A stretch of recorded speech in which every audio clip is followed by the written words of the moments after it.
Hey, it's Tuesday, May the 30th, 2017. Yo! Hi! Yo! Sup, Brad? Wow. Wake up. Yeah. You're listening to the Giant Bombcast. That's right. Some E3, pre-E3 energy in here. Some people use this as like an alarm on their phone. Yeah. And so you have to make a big noise at the front of it. Hey, get up! Yeah.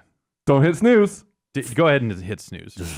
No, don't do it. It'll just start this whole thing over again. Oh, in yeah, 9 no, minutes. that's true. And Yeah. we get more clicks. clicks. Yeah, that's right. Now you understand the podcast. Yeah, I get it. So you hit know, snooze. you know how I got woken up this morning? My wife telling me, "Hey, it's podcast day," in an extremely sarcastic manner because she always likes to sleep in, and it seems to be on Tuesdays. So I'm like, just waking her up. Hey, it's podcast day. I have to be in on time. Let's go. She's just twisting the knife or something? Yeah, she is. God damn it. God damn it. Don't hit the snooze button is what we'll be saying 2 weeks from today. That's yes. Yeah. Uh-huh. And yeah. At E3. Is there no snoozing allowed? No. What if I set my alarm early Get up. to snooze intentionally? Get up. No, snoozing is for PAX. That's where I. Yeah, yes. What about snoozing?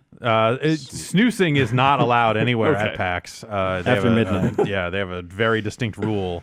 There's a couple enforcers. parties. I don't that- need to hear about your snooze routine. I'll hook you It's up. not. It's a snooze teen. It's not appropriate for this. We're the snooze teens. Hey teens, Hey, let's dude, talk. do snooze. Yeah, let's talk about it. Yeah. Wintergreen. It's, what is it, 2 weeks and 1 hour from now? Skull Bandits. Is that right? Starts at 12? Yeah, something think. like that. I Sure. don't know, yeah. man. But For me, it starts like Thursday. Oh, yeah. This No, I mean, Thursday. we've been deep in planning for a while Well, now. yeah. You've got to break a studio down at the end of this week. By myself, hopefully not. no, I'll help you break it down. I know where all those cables go. Okay. All right. Thank you. Throw all the stuff in this box, right? You're supposed to just Yeah. wrap all the cables up in each other so it gets in one big ball. Yeah, It's they easy to travel carry more then. efficiently if they're all interlocked, Yeah. I think. Good. Why haven't I used you guys before? Yeah, this is the method that led to I feel like a lot of successful E3s at GameSpot. Was Okay. throw all this shit in a bag and go. All right. I remember when I And was then buy the 3 things you forgot when you get there. Yeah. when I was an intern, there was a day where it was just like, all right, it's the day where we fix all of the wires. This is back at Whiskey. And it was like an 8-hour day of just Vinny and Drew going through all the wires that they've messed up just by different bundlings and stuff. And we're like, well, we've got to spend all day doing this. That's my day sometimes. That sounds testing cables. not fun. And then waiting for you guys to do quick looks, and then I'm like unraveling. Yeah. Okay. Yeah. The glamorous life of production. We're gonna be hiring again soon. Yeah. Yes, indeed. Yeah. Not from my spot, but Yes. yeah. Anyway, podcast. Yeah. Anyway, Yeah. 2 weeks from today, we'll know everything. Yeah, I guess so. Yeah. You know, like the press conferences will be over. We'll have a good sense of where everyone's at with stuff, and We'll know who won E3. exactly Right. It's the gamers again, undefeated. Yeah. Well, this year the public wins because they get to go hang out and Yeah. online and like- play the games. That remains to be seen. You know, that's assuming that E3 offers them something worth the money they charge. yeah. Yeah, because there were some. I haven't seen show floor plans, but I've definitely seen people say like, "Oh, wait, they're allowing 15,000 members of the public to buy tickets to this thing, and Microsoft's booth seems smaller than before." Yeah, or there's like you know, a handful of big companies are not even there Right. this time. I mean, they're doing panels and yeah, stuff. they're Like doing those they are panels. making an effort to right? to What is it like? justify There's like a Brutal Legend panel. Yeah, it's with like Jack Tim Black. Schafer and Jack Jack Black talking about yeah. Brutal Legend, which seems Timely. Yeah, I don't know. Yeah, there's That's- another one with Neil deGrasse Tyson. Like they seem to be Sure, doing. that's cool. They seem to be pursuing the celebrities on panels angle, which is fine. You know, that's sure. that's a direction. Yeah. All right. Yeah, and I will be very curious to see what that experience like how if those people that paid to get in have a good time or not. Yeah.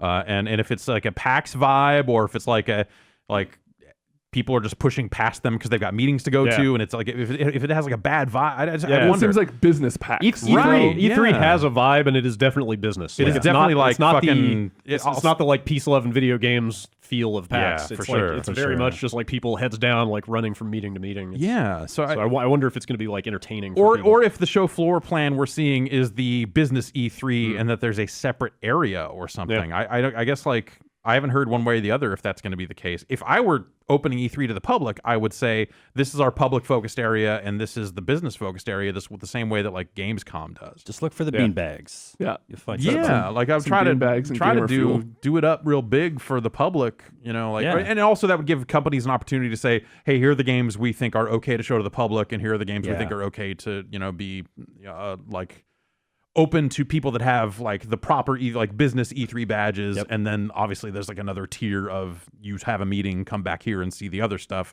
that is all the way broken. Because that, they're going to want builds of games that seem solid if they're showing them to the public. That's because that's always the big concern, is always like, even like us seeing games early, even though we've spent a lot of years seeing games in various states of disrepair.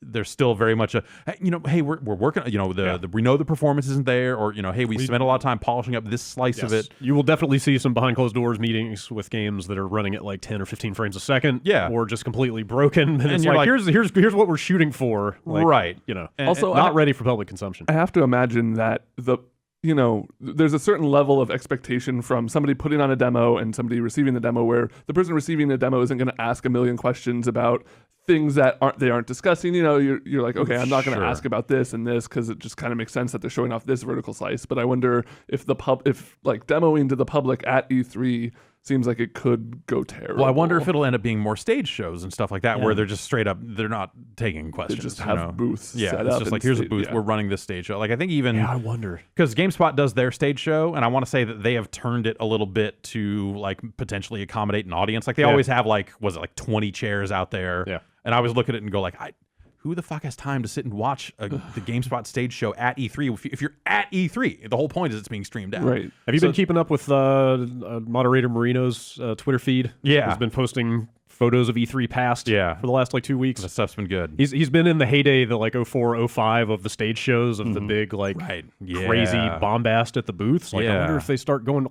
it's just straight up like, here's some girls in bikinis dancing about I don't know, the Wheelman. Right. Or something. Or just like, I always think about the Nintendo booth the year that Killer Instinct came out, which I guess may have been CES at that point. But like, they just straight up, it was like dancing girls and Killer Instinct. And I'm not saying they're going back to that exactly, but like maybe they start getting Dave back Lang to had it his way. Well, that's true. Yeah. But yeah, with a big public audience, I wonder if they start going back in that direction to some extent. Does Mr. Caffeine have a place at New E3? He had a good nonchalant photo of Mr. Caffeine in a shot, like leering at some women. Actually, that sounds about right. Yeah, no, that's Mr. Caffeine. That guy got removed from his perch at the booth the one year, I believe. Yeah. So replaced with the Hoop God. Yeah. The Hoop God is a man of the people. Yeah, exactly. Do not besmirch he was replaced the by reputation of the Hoop God by including him in the same sentence as a Mr. Caffeine, who we will instead put over in a Jamie Kennedy-like area. When E3 was bad. Is EA even going to have any hoops for him to god? I believe over? So. Yeah, I believe I think they're showing. I mean, they have to keep saying, this is it. This is the year for basketball, you guys. We got it back. It's going to be fine. Yeah. They should really just make a new NBA Jam and give up on sim basketball. I feel like there's enough people burned by playgrounds. Yeah. Didn't they try? They did. I mean, they did. They put out not two super long ago, right? They put out 2 games on the 360 and PS3 that were 6-7 years ago. Yeah, or something? over 5. But yeah, somewhere like there was an NBA Jam on Fire edition, right. and Yes. that stuff was all right. Yeah. And then they did they did NFL Blitz as well, which was fundamentally flawed. Let's say the whole you couldn't jump and fucking pass. The jump pass is the key. The whole game was based around you jump and throw the ball at the last second. Someone's diving at you, you jump over them, you throw the ball. Period. End of story. Some room for improvement. Oh, in a new NFL. That's on Saturday. What? EA. Oh, right. They're leading the charge. Wait, NFL. Wait, hang on. What? That's right. Yeah, they're running their thing far away from where all the other E3 stuff is. Yeah. Thanks. So yeah, but they've got, I don't know, they've got Battlefront to show. This is going to be their first showing of Need for Speed's new pause feature, which I'm very excited about. Play offline. It's big this year. Whoa. Let's not go too Check far it out. here. Check it out. You're driving around. All I know is you can pause. Here's You the can thing. go Also offline. save. I don't know. Check- also Check this save. out. Yeah. So you're driving around the open world. You're Okay. looking at the map screen. All of Yeah. a sudden, they pull the map out, Uh-huh. and there's nobody else there because you're offline. That would be an amazing trailer trend if it was just like the same exact trailers but no other fucking players. Because you could pause now. And then like half of them say single player, and then half of them say sorry, servers down. But then how will I know what cars my friends may or may not actually be driving? Okay, you're gonna subscribe to a thing called Instagram, and they're gonna take pictures with their phone. They're gonna hold their phone up to their TV, Yeah. and they're gonna say, "Look at this sick licensed Chevy Camaro, registered trademark." If they say that, it voice activates the PlayStation to upload that? No, they They just take the photo just with their take the phone, photo. and then Okay. you follow them on the internet. It's the Nintendo strategy to fuck it. You guys already have stuff that does this, which I guess I can kind of applaud in some sense because we already have that. Anyway, Yeah. Anyway, yeah, E3 planning will continue at pace yeah. over the next couple weeks. Getting close. I was looking at a rough draft of the night show schedule, and got a couple people I got to reach out to, and Alex is bringing that stuff home, and Sewing that stuff up, yeah. yeah. But in the meantime, there's still games coming out. There's still games coming out. Such as Arms. Oh, Danger yeah. Zone. What do you have? Can we talk about Just say Tekken? No, can't? Tekken's not out. Shit. It's not out until the end of the week. Oh crap! I thought we could talk about that. Well, No. I mean, but the there was game's a been out Tekken- for 2 years. in Also, arcades. yes, there's that. But there have been some specifics around these console versions that popped up over the weekend. Yeah. Where there was what capacity? Combo Are- Breaker was are over people- the weekend, right? They played it. Yeah. They played it at Combo Breaker. Are people streaming it? No, I mean there was What a is tournament. Combo? There was Is it was that a fighting game tournament, okay. and there was some streams running, and they played console Tekken 7 Oh, there. okay. So I want to say it might have been the first tournament held Okay. on So console. there console. is live footage getting out there. yeah. Oh, that's right. Oh, They yeah. had the arcade machines for Evo. Yeah. Seriously, 2 years ago, like that game has been Yeah, played on totally. streams You're right, and right. Yeah. several Well, different but then tournaments. Fated and- Retribution came out, Yeah, which and now added it's- stuff, Mhm. and then now this console version, though it is not called Fated Retribution, is based off on Fated Fated. Retribution. Wait, Yeah. I had no idea that like straight up Tekken 7 arcade was that old. Oh yeah, And, Yeah. like that kind of old totally. hat. It's just like where do you go to see arcade games in Huh. this day and Yeah, age? yeah, yeah, You sure. know? Sure. So But people know exactly what it is, basically. oh yeah, Yeah, yeah, okay. It's, you know, it's got screws in it.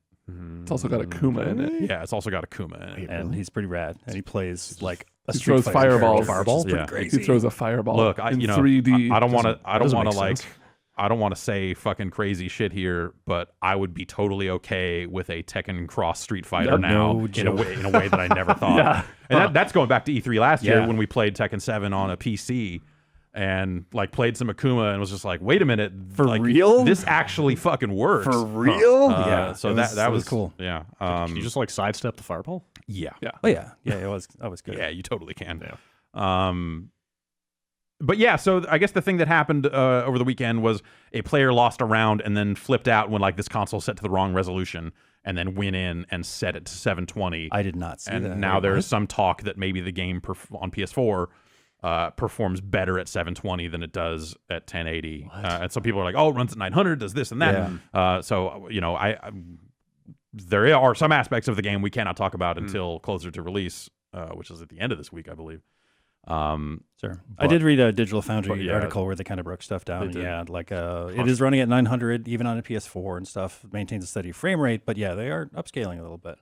And some of the footage. So wait, but this guy was saying This it was guy not running this, smoothly? Yeah, this guy seemed to be claiming that it needed to be set at 720 to run right because that would prevent it from upscaling to 900 or whatever it was doing. So I Seems like a problem if you're not shipping your fighting game with steady performance. So yes, definitely, but also like it's hard to know if on a that's stream. actually the case or if this guy is like spreading wives' tales or if he was just on tilt and was like, no, man, you got it wrong. Like, you know, if this is just him blaming his loss on that, I don't know. It also only takes that happening one time to make sure all competent TOs like make sure that never happens again. Like check before every round, not every round, but every time you're starting up the stream or whatever, just go into the settings and make sure.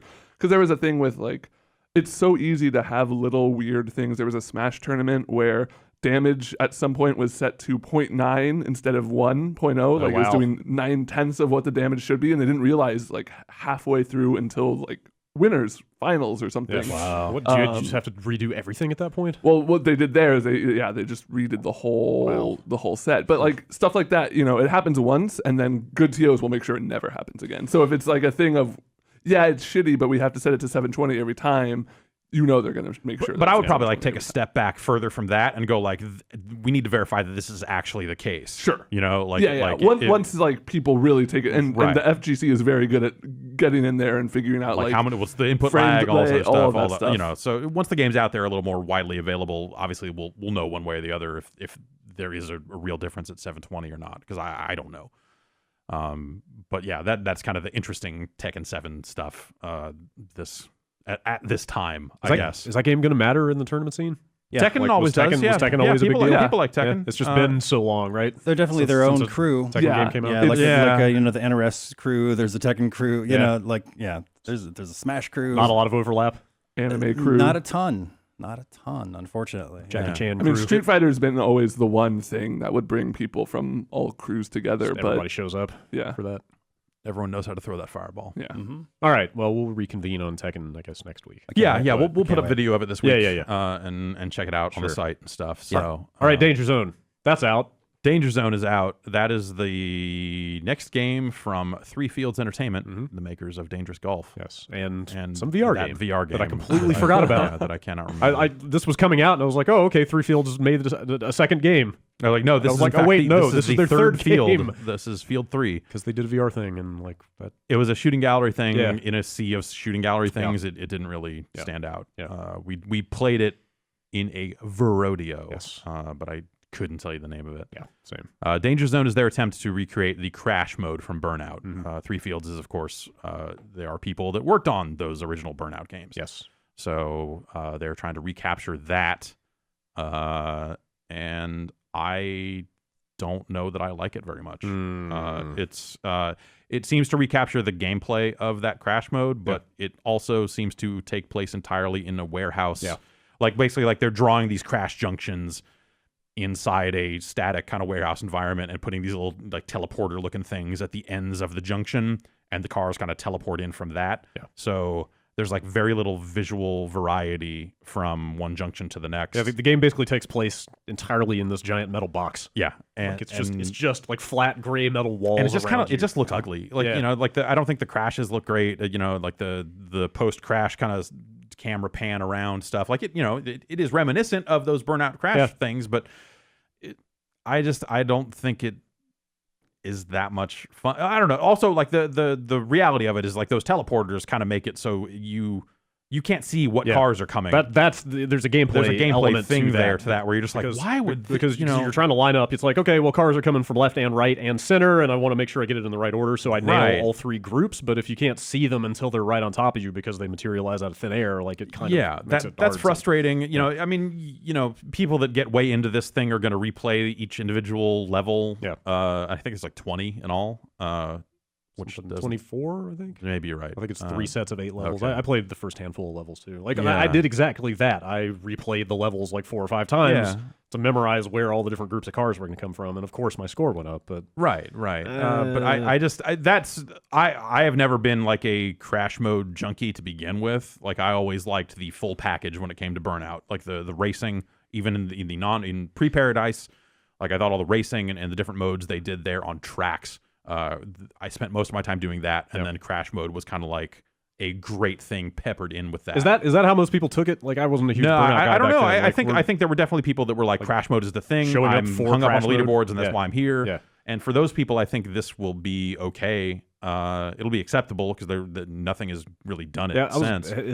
Does this add anything to that formula? I want to say that because formula? it's got these pickups around the junction for cash bonuses, and the last bonus only appears if you collect all the other ones. I want to say that might be new. And I think you get an extra bonus if you get them in the right order. Yeah. I think you're right. So there's that stuff, but it doesn't seem like there's any car selection. You're kind of driving the same crash test dummy car every time, which I kind of liked. I'm going to take the van for this one. I'm going to take a lighter car for this one, and I thought that was a fun thing. And I haven't played the entire game. I don't know if more cars unlock, but like It out of doesn't the look like gate, it. it doesn't look like it. The way you're describing it sounds almost like a proof of concept. Yeah, Like one it car, feels- one level. It looks like something you would shop around to get funding or something. It looks like you go like, well, we've got the gameplay here, but we need X, Y, and Z dollars to get it to where it should be. I mean, to be fair to the game, there's nothing that looks like unfinished about it. When you say that it looks like a prototype, it's just very bare bones. Yeah. Like it's not like And it's like it's There for are like major- $14 or $13 or I think something. it's 13. So, it's, you know, it's cheap. Yeah. I think for what it is, it's probably fine. It's just like it does not. I am not excited. And they're like they're a very all. small team that's put out now 3 games in the space of 12 months. Yeah, it's pretty- Dangerous it's pretty Golf crazy. came out less than a year ago. Yeah, and even that was like from announcement to release was pretty Yeah. fast. But also, Dangerous Golf was rough. But this seems rough in some of the same ways, where it just seems like it just needs a little more time to get there. I don't know. It's all right. I mean, like I don't hate it. I kind of had fun. Yeah. Sort of picking a couple of the levels apart and figuring out kind of the best path. To I a feel like I gold, played like the but- first 4 or 5 levels and Yeah. like okay. And I don't Yeah. know that I will necessarily spend much more time with Danger Zone, other than I think we'll record something this week for the site. But yeah, I don't know. It's a bummer. Yeah. But I think some people will probably dig it. But I'm not that guy. Burnout was a long time ago. And a beautiful game. And a big budget. Every year that goes by, Burnout gets more and more beautiful in our minds. I fired Danger true. Zone up over the weekend and was just like, as it was loading, I was like breathlessly describing Burnout Paradise to my girlfriend. At the same time, I was like, all right, look, this is just some little bare bones thing they stripped out of this other game, but check that game out. Right. Let me tell you about that. And Burnout Paradise actually holds up really well. Yeah. The only problem it has now is that like my favorite part about Paradise were these co-op challenges that it had, where like for 1 to 6 players, went up to maybe 8. 8. Yeah. But like there were different challenges depending on the number of players you had in there, and I eventually completed all of them. So that meant like, okay, I need to find a 6-player game. I need to get in a 7-player game and complete these challenges. Yep. And it took a long fucking time to do it. But early on, when people were playing it a lot and there other people, like-minded people, were trying to do the same thing, you could get it done. Now, Plus, like who I knows? remember, like at GameSpot, that game took The Office by storm. Like everybody was playing that. Oh, thing. really? Okay. Yeah. See, I was not here when that game came Wait. out. When Paradise came out, Wasn't it early 07? I was playing GameSpot's copy of Or was Burnout that Paradise. late 07? Oh, that was late 07. Oh, that shit. was early 08. Okay, you're right. That was early 08. Right. Yeah. Someone smuggled a debug out of this building, Right. and so I could play Burnout Paradise. That's right. And Well, the GameSpot people. yes, We're playing that game There quite were a bit. there I was were playing and that are game, yes. still GameSpot Yes. people, but yes. The intro to that game is the only time I've enjoyed listening to a Guns N' Roses song. Yeah. I don't know if I can accept that, but okay. I can. I feel like enough It's just time has like- passed that I'm kind of with you on like I just don't know that Guns N' Roses holds up that well. Yeah. Sorry if I've fine. That's offended fine. anyone's dad rock sensibilities. That's like I don't sometimes 38 Special comes on and I go, all right, sure. Yeah, someone liked this at some point, I guess. Yeah. 38 Special came on in the car this morning. Okay. They've been playing it a lot on one of the classic. The Bone? No, I have satellite Oh, radio, oh, so okay. I think the Bone might not even be classic rock anymore. What I don't is it remember. then? It might be. I don't remember. What is the Bone? if not- terrestrial radio? Give me a break. Am I right? Yeah. Yeah. How else are you going to listen to Sarah and No Name talk about the hottest new summer Wow Now festival? I'm gonna not listen to that. It's gonna be the best. It's gonna be great. How am I gonna listen to Alex Bennett talk about ice cream cones? I'm not, because it turns out is he actually? I think he might be on the radio again. Now that I think about it. Really? What were we talking about? I don't know. Burnout Paradise. Burnout Paradise. is Danger pretty Zone good. is out now. Danger Zone's out now. Yeah. Yeah, that thing. It's all right. Yeah. If you're in crash mode. Sure. You play anything else? I've been fiddling with. I have been playing a lot of Tekken, so Yes. we can't really talk too much about that. But I have also been playing more Injustice 2, which I am still enjoying a great deal, even though I'm not playing a lot of online. Yeah, either am I. Like, Right. I spent a bunch of time in the multiverse yesterday because I wanted to unlock the exclusive like Wonder Woman outfit that they've got right now. Is that- which is like her movie outfit and stuff? I'm like, okay, yeah, I'll go beat up some AI dudes for a Is little while. that Get a that new like this costume. game's version of like the challenge It's tower? the Living Yes. Tower Yeah, stuff exactly. from last MK. Yeah. Yeah, with like modifiers and mutators and stuff. And, Yeah. yeah. Did you guys check out any of the Combo Breaker tournament? Yeah, I watched the semis through the grand finals of Injustice 2 and Street Fighter as well. So, yeah, pretty good tournament. I mean, it's you could tell there was full better every fucking year. Yeah, that's true. Yeah, they have one of the best production values, and I love their mystery tournament stuff. Yep. They do such a good job. I guess actually, I guess I did catch a little Combo Breaker on Friday when someone posted a link to the stream and I turned it on, and then Dave Lang's face was on the screen. I'm like, wait a minute, what? You got tricked. I got ripped off. No, they were playing Dong Dong Never Die. Yeah, and then they played some Balls. Director's cut, I believe. Oh, I'm good. not sure. Yeah, that's the only way to play the real Balls. The office just stopped. Like when you said Dave Lang's doing commentary and they're playing Dong Dong Never Die. I was like, fuck. I sat right down. Yeah, we got to check this out.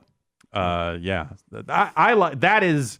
That's the fighting game tournament I would love to attend and run and all that other stuff. Shit. Of like mystery tournament stuff. Like watching top tier players do top tier things is awesome in its own way, but I would rather be okay, let's throw curveballs at these people and watch them adapt their fundamentals to it. What exactly is the hook of Combo Breaker? It sounds like some kind of grab bag major business. Well, that's one of the side things. For sure. That was not the main event. No. Okay. I mean, they're running proper for Injustice sure. tournaments in Tekken, and they're running the same. I mean, types of games, I didn't want to just assume it's another Evo, but is it another Evo? Well, it used to a be lot of majors are they're just And Combo Breaker is a major, right? It is. Well, that's what I mean. Yeah. It doesn't differ dramatically in intent or format. No, it's very grassroots. It used to be called UFGT, right? That sounds right. This was this is the spiritual successor to UFGT, which was the biggest fighting game tournament in Chicago. It's kind of the Evo's coming this and not CO's post Evo. Anyways, this is the lead up to Evo tournament, kind of always. Okay. And so it's the road to Evo. Watch this and get ready for Evo major of fighting before game. Before the TI. Still in Chicago. Yes. That would explain the Lang factor. Yeah. And I would watch a show called Lang Factor. Representation for sure. Yeah, that's a great tournament. But yeah, they do the mystery tournament stuff. What else do they do? Auction tournaments and shit like that. So there's a lot of fun. I mean, that's kind of that was the roots of Dive Kick were rooted in having a surprise game to show at this mystery tournament. I think so. That's where I first saw Lethal League. Yeah, right. Yeah. Oh okay. Man. So I was watching Injustice. Is Deadshot the guy with all the guns? Yeah, that guy's really stupid. It sounds like that he is eating people up. I saw a headline on a blog today that was just like this player threw his controller at Combo Breaker because of Deadshot. I wouldn't doubt it, man. I saw a video of Jabali actually rage quit.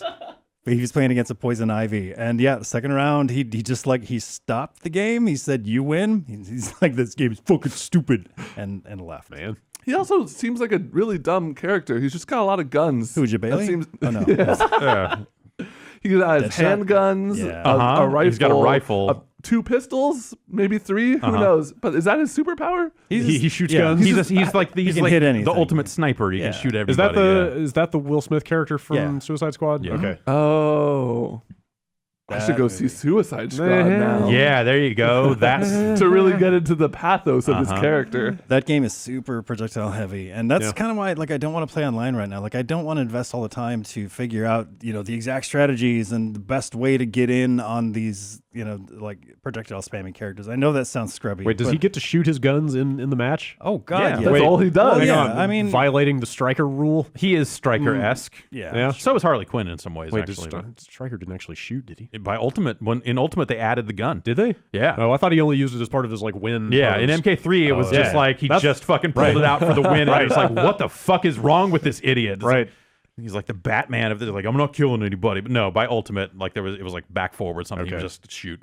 So that was a fun mid combo thing of launcher, gun. Was it just a hit scan? If they're in the path, they take it. There's no projectile, right? Yeah. That was what made it pretty different from a lot of the other projectiles in that game. Is it was just immediate gun. What's Striker's first name? Curtis. Oh, okay. With Jason. a K. Huh. I was thinking it was John Striker. No, it is not John Striker. Malcolm Striker. Jeff Striker. Jason Striker. It's a different guy. So Injustice. Yeah.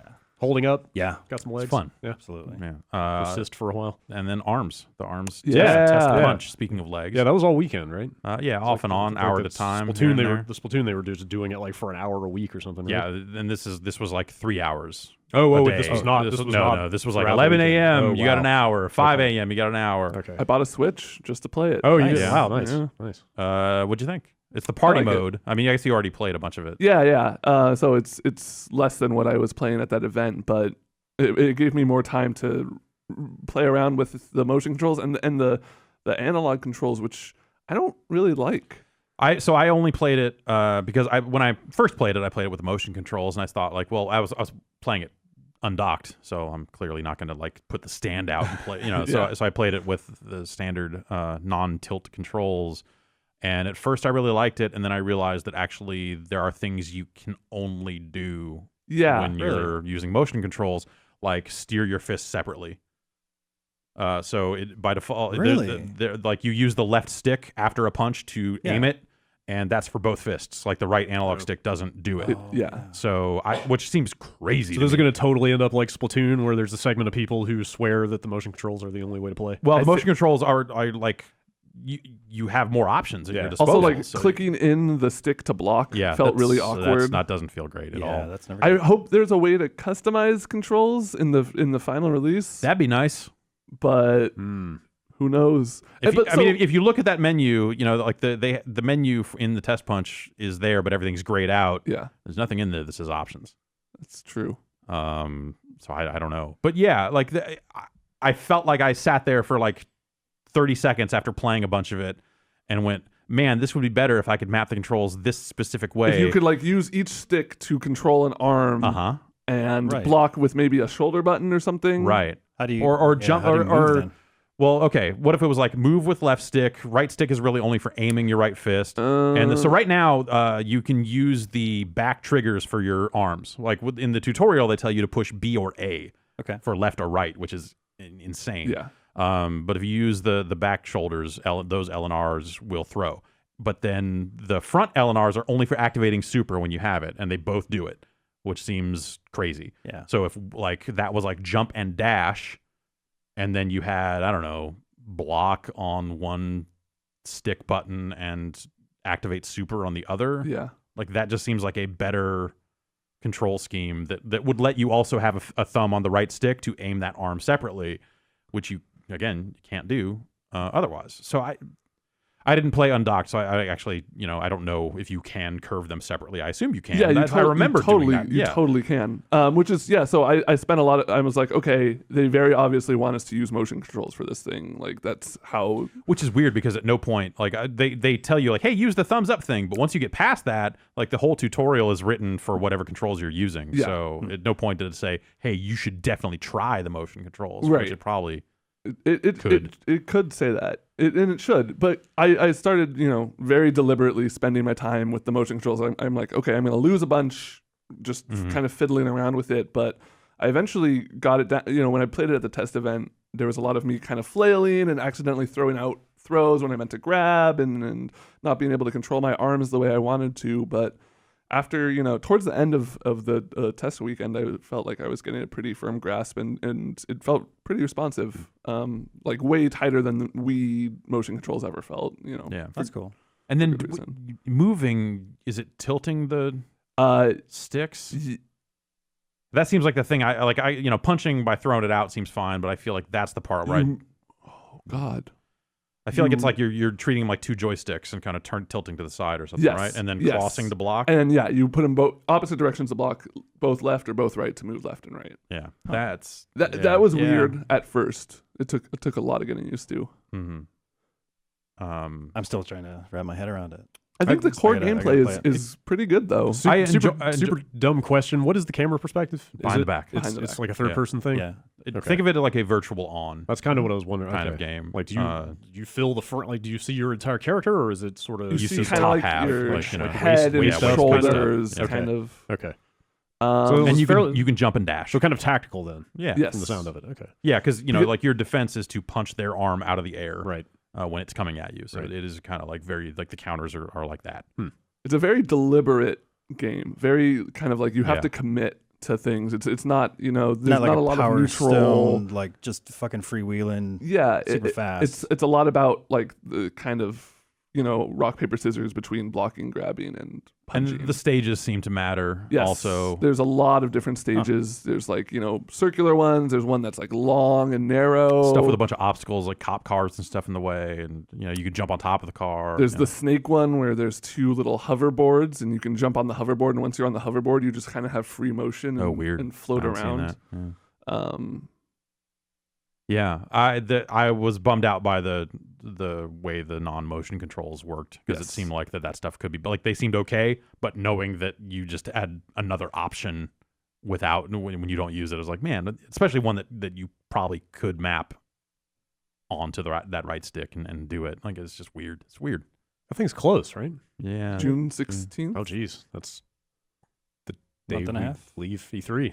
Day we come back. Yeah. Oh, Cool. Yeah, that Friday. That makes sense. Arms. There's all online matches, I assume, since it was an online test. Yeah, yeah. How does that? Is that fine? It seemed okay. Yeah. Issues? I don't know. Any It issues was there? going through a bunch of the different modes. Was volleyball in there? Did you see? I didn't see that. Yeah. Because the way the party mode works, I mean, you have other options in the full game, but the party mode is just it throws a bunch of people together in a lobby, and then as fights end and start or whatever, it just pulls 3 people together. Go, now you're doing a 1-on-1-on-1, or now you're doing this other mode, or they've got a straight up 2-on-2. Yeah. battle royale type stuff in there. Yeah. I didn't like the 1-on-1-on-1 at all. Yeah, that sounds It's chaotic. rough. Because it always is just It's it's all 2 facing people based. Yeah. team up against one Right, person yeah. and then fight each other. Yeah. Yeah. I think that sounds ill conceived.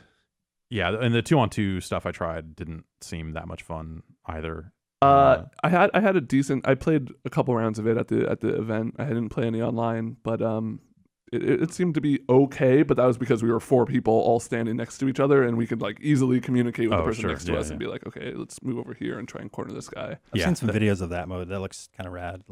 I also watch a lot of Gundam Extreme Versus Well, there stuff. you go. So. Yeah. I think my problem with it is some of the same problems I have with wrestling games, where you've got that I am focused on this character, and then have to deal with switching focus all the time and being mindful of focus. That stuff I just never liked it. So. You're an honorable man. 1-on-1 fights. That's right. With Jeff. Yeah. That's it. No tagging. Exactly. Live by the arm, die by the arm. Mm-hmm.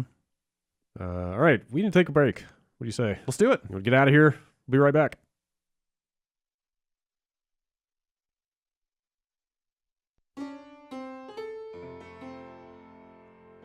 Underwear. Everybody wears it. Are you sure about that?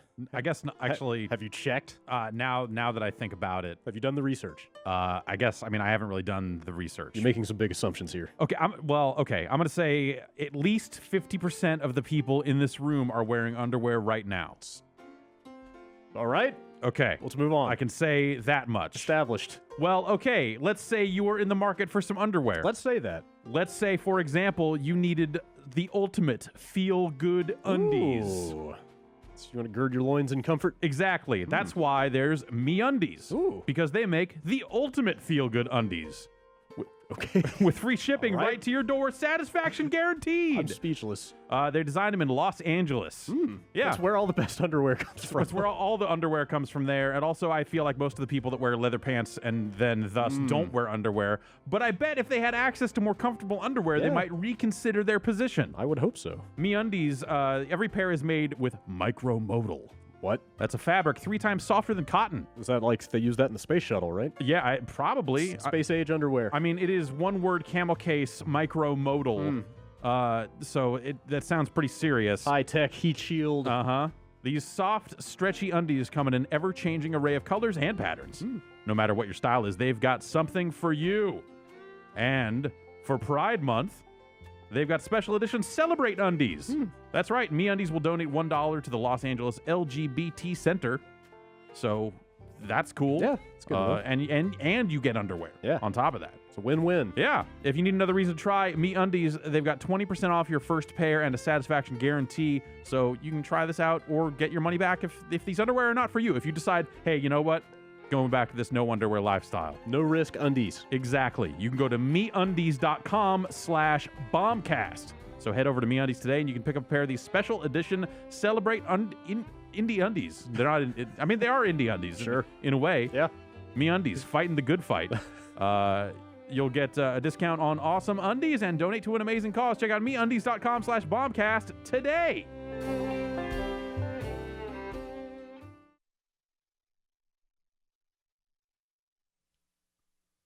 Ben, how's your post-Persona existence been treating you? Blissful. Yeah? Yeah. Happy to have moved on? Still in a honeymoon phase? Not literally. Kind of the opposite. Really? Kind of like I'm seeing more and more people finish it and address a lot of complaints that I had but kind of kept to myself because I was like, oh, this is just me being really picky. But It can't be Persona's fault. Yeah, It's just me. like the lackluster dungeon design towards. So I feel like I've seen some they bad stuff on that. they very much seem to have been trying to make the dungeons not all just like traditional JRPG dungeons where you go up a series of floors and or whatever, by adding, you know, a unique mechanic to each one, but those mechanics are not well designed at all. There's one that's gives you like a 30-second time limit to run through a series of stuff, and it's just stuff that doesn't feel right in a dungeon crawler. Yeah, that's Persona. Yeah. But Now you're free, though. But yes, now I'm free, All this spare time. enjoying other riveting games such as Magikarp Jump. What is up with Magikarp Jump? I'm sorry, what? I've been fighting it off so far because I've got my own crosses to bear on phone games. Stick with those, probably. Okay. This seems like a less good Insane Aquarium. Wait, did we talk about that like a few weeks ago? Insane Aquarium? No, the fact that they were making a Magikarp game. I feel like maybe we did. I might have been out that week. Well, it did it. And then it happened? It's out. That came out? Yeah. It came out last week or 2 weeks ago. Not that long ago, but yeah, it's an official Nintendo game. It's, I believe, called Magikarp Jump, but the app just says Magikarp. Is he like a detective in this one or something? No, he's just a fish. Okay. He just hangs out. Does he jump? Yeah. Okay. You get your fish, you name them, and then Do you name it Magikarp? you can name it all sorts of things. I had a fish named Crap. It's a sick bird. You can't do can't? that. It's Filters? cussing, and that's in a Nintendo game. You can't cuss. Word filter. That's just the law. Yeah. Yeah. But you know, you name it, and then you have it eat some berries, and then hit a button to train it, and then once it has enough JP or jump power, you bring them to the Magikarp League, and your fish jumps against other fish, and if you win, you get diamonds. And then what? And you go to the next league. You do it And you again? do it again. So it's a Tamagotchi, Yes. basically? There's different Pokemon you can invite to your Magikarp pool to like cheer you on, and then they each have different effects. There's different decorations you can buy that have different effects. There's all sorts of stuff you can do. Are you jumping against other people's actual fish? No, it is It's a just- set it's just league of AI fish, and the jump, you just hit the button to jump. Sometimes Riveting. sometimes Pikachu's there to league of cheer you on AI though, fish. This sounds exhilarating. and then Pikachu says "Yay!" Does he actually say yay? Well, I think he says Pika. Pika? Okay, all right. But that's I can speak Pikachu, so and Oh, he's so you actually translate. saying Okay, all right. Yay. That's- Thank you. Thank you. Finally. Like we've needed somebody bilingual on staff for a long time. Yeah. The game's actually pretty messed up. It's cute. It's funny. There are random encounters that'll happen, and so the first random encounter that happened is like, oh, you see a sparkling thing in the water. Do you want to go grab it? It could be something to get suckers. And I was like, oh, sure, I'll grab it. And I grabbed it, and it was a diamond. And I was like, great. And then later, you come across a tree. And I was like, oh, there's a berry in that tree, and I bet you could get it with a really big jump, but that might not be safe. And so I was like, oh, what could be unsafe about it? And I hit the button to jump up and grab it, and a Pidgeotto flew in, swooped up my Magikarp, and ran away with it. Didn't and it see was that gone. coming. It's gone. My Magikarp is dead. It ate the magic. It like without even getting to a proper fight. No, there was no Like, fight. the 'Cause there Magikarp are was like not fake prepared little to- fights sometimes Okay, where you and all right. Pikachu team up to fight against birds, but like it just straight up ate my Pokemon. This game is That's just a fucked up. lesson about the unfeeling universe. Yeah. Yeah. Nature. So I've said no to every Red and prompt that has appeared because I don't want to lose another fish. I had a rare gold one. I can't lose that. Well, It's fine. It's one of those games. I'm surprised that there wasn't like more of a fuss. Like it seems like generally when Nintendo's been putting out these phone games, everybody like drops everything that they're doing to go download them. I felt like that day everybody dropped everything, and then I didn't hear anything since. It's funny when you load it up for the first time. It was like, yes, this is an official Nintendo game, almost as if they're apologizing and trying to get ahead of it. You got it right. This is not this magic crap game. You're in the right place. You typed it. You spelled it all correctly. Good going. Did DNA do stuff for this? I'm is not this part of sure. that deal, or I would have to check, but all right then. And then I bought Thumper for the Switch. Nice. Ooh, sweet. Yeah. And it's a really good port. Yeah. They did some. I was reading they did some manual adjustments to it to make it make sure it was running smoothly on the handheld mode. How's the rumble feel? It's good. Yeah. It definitely Aggressive. yes. Oh, good. Is it high definition? It's a very high definition rumble. Nice. Oh, yeah. Okay. You can feel that fidelity. I didn't play enough of that game last year. Last year, right? Yeah. I played a few levels at a friend's place, but I never bought it, and so it's been fun going through from the beginning. Yeah. That game's pretty good. How deep in are you? At the end of World 2. Okay. I think I got to like 4 and then just kind of burned out on it. Yeah, no, I definitely think this is going to be a game that I play like two worlds of every weekend until I'm done. That seems like the way to go. Because I don't know. But the way the mechanics build, could you afford to step away from it though? Wouldn't you want to stay on your shit and good, or is it maybe? But also like with rhythm games and like games like that in particular, I tend to get burned out if I just ram my head against it for so long that I was like, okay, I need to step back, take a break, and then let it just kind of sink into me and then come back to it. Maybe less than a week, maybe a few days, but yeah. Playing it handheld?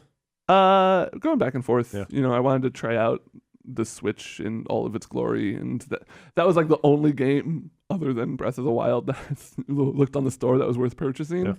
Yeah. Did you have any trouble finding a Switch? Did you just go out and get one?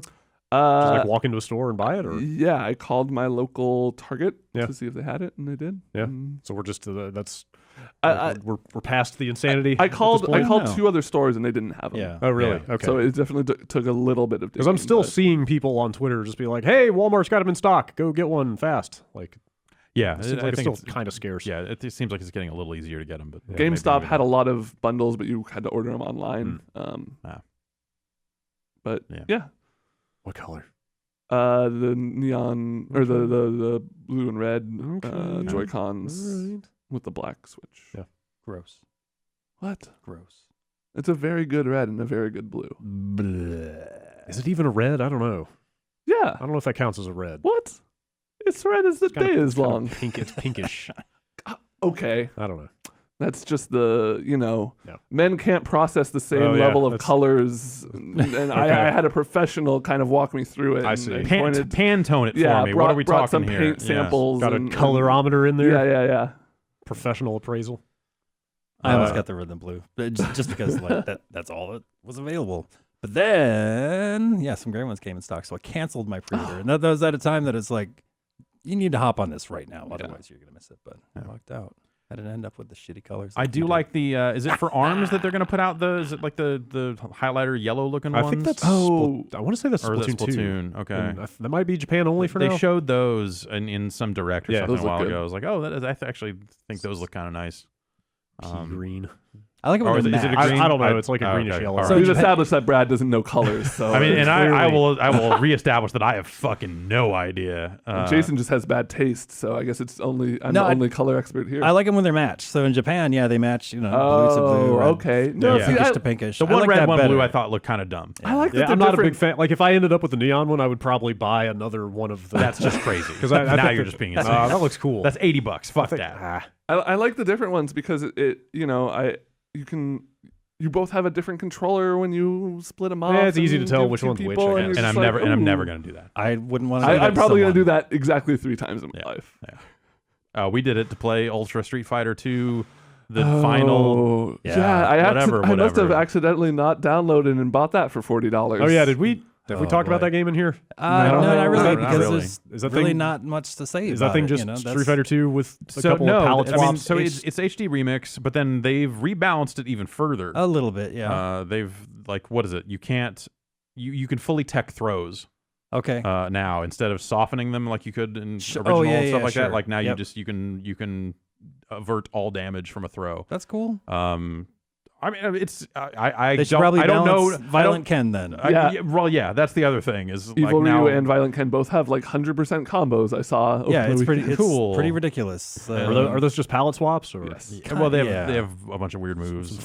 some flames Yeah. around their eyes or something? Yeah, they're very violent. They glow. They're darker in color, and they can teleport. That's Yeah. Little evil mustache and goatee. Lil Evil, that's what they call him. Lil Evil Ryu. He embraced the dark Hado, and here we are. Yeah. It's just For the most part, it is HD remix with some bonus stuff, some tweaks thrown in. Yeah. And And the a first first-person person mode. Oh God, No, I didn't want to have to talk about that. I saw you I was sitting across on the other side of the Yeah. divider from you one day, and I just saw me you practicing my moves, making bizarre arm motions over there, and I was like, "What the hell is going on?" I did that pretty good, right? I mean, I got through the training mode. They have you go through the motions like of doing a fireball, Go and through it's, the motions. That guy. it's like, okay, you got to do your fireball motion. Here it goes, and it'll check off like, okay, you're holding it. Okay, you're doing the motion, and it's like, good. On to the next one. So it's like I got this mastered. But then in practice, fuck no. Not so good. Yeah, it does not work. Is so motion well. the only way to play that mode? yeah. Yes. That's the whole It's point. That's what not it's built worth for. playing. Yeah, without it would. motion. If you were just, So I mean, it's not worth playing with motion either. It's like a bad thing. But, Yeah, it's like a first-person mode with like Street Fighter 4 assets. You play as like Ryu, and a bunch of like Bison clones come down and start walking towards you, throwing fireballs and stuff, and you've got to beat them like up. the Man. world's worst time crisis clone. Yeah. $40 sounds like a price for this thing. That seems That's pretty steep. just yeah. too much money. That's That's like too much money wasn't for that HD Remix like 15 when it came Oh, out? I don't Maybe- know. maybe It was an 20? XBLA game, so thing. Yeah. 15 or 20 max. Yeah. Sounds right. I don't know. Huh. Yeah. This. That's just the Switch tax. I guess, man. I don't even Something. know. Like it just. It's a weird release. Like I Yeah. don't know what they're. I mean, nostalgia, obviously, but Yeah, I'll be curious to see like when people like spend a little more time thinking about the changes that got made to the actual gameplay of it. right. If they come away going like, oh, this is a viable thing, or if they come away going like, actually they broke like a bunch of characters and now these characters are way not viable. Is it like, more beyond the throw stuff? I think there is a little bit of stuff. I wonder if they like changed I up- want to say there's something with Vegas Claw, like you might not be able to pick it up. Don't know. Or you, I don't remember. I have to, but yeah, I've seen a handful of people talking about the changes in different forms. So I haven't seen a definitive list because I think even Capcom did not put out a full list of changes. Oh, weird. Right. Capcom. Yeah, that's weird. It's. Yeah.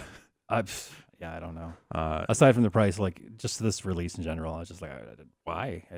there are a lot of good fighting games that, granted, do not have online play, but there are a lot of great fighting games on the Switch for $8 each. I haven't heard good stuff about the Island. I never got connected to a match. We did actually. We played one. Yeah, we played one like right after the quick look. We And it was waited really- long it enough. was pretty laggy at Was the it? start. Yeah, it was a little rough. Do you know what the #1 selling game on Switch is online? What's that? Minecraft. Oh, of course. I forgot that Minecraft was out. I have that. I have not actually tried it. I bet it's totally different. Yeah. It's got Mario's in it. The creepers are Luigi's. That's right. Does it Always. Does it actually have? Yeah, they did do a skin pack or something. Like there have been tons of like there's a yeah. Master Chief skin pack for the yeah, on the yeah, yeah. Xbox. Sure. They've been doing shit like that for a long time. Sure. How are you going to make a Halo if all the things are blocks? You just need more blocks and a bigger Halo. And zoom out. Yeah, and zoom out You get there eventually. until that shit is round. Jason, Yo, did you play any Friday the 13th at all? I did. Yeah, You have The gotten in there? once or twice, and then I got booted, and then I tried to get back in, and then they said something about a database login failure, and that persisted through most of the weekend. And then last night, I was able to connect. No more database stuff. So I'm like, okay, cool. I'm in this. I'm gonna fucking murder some people with Jason.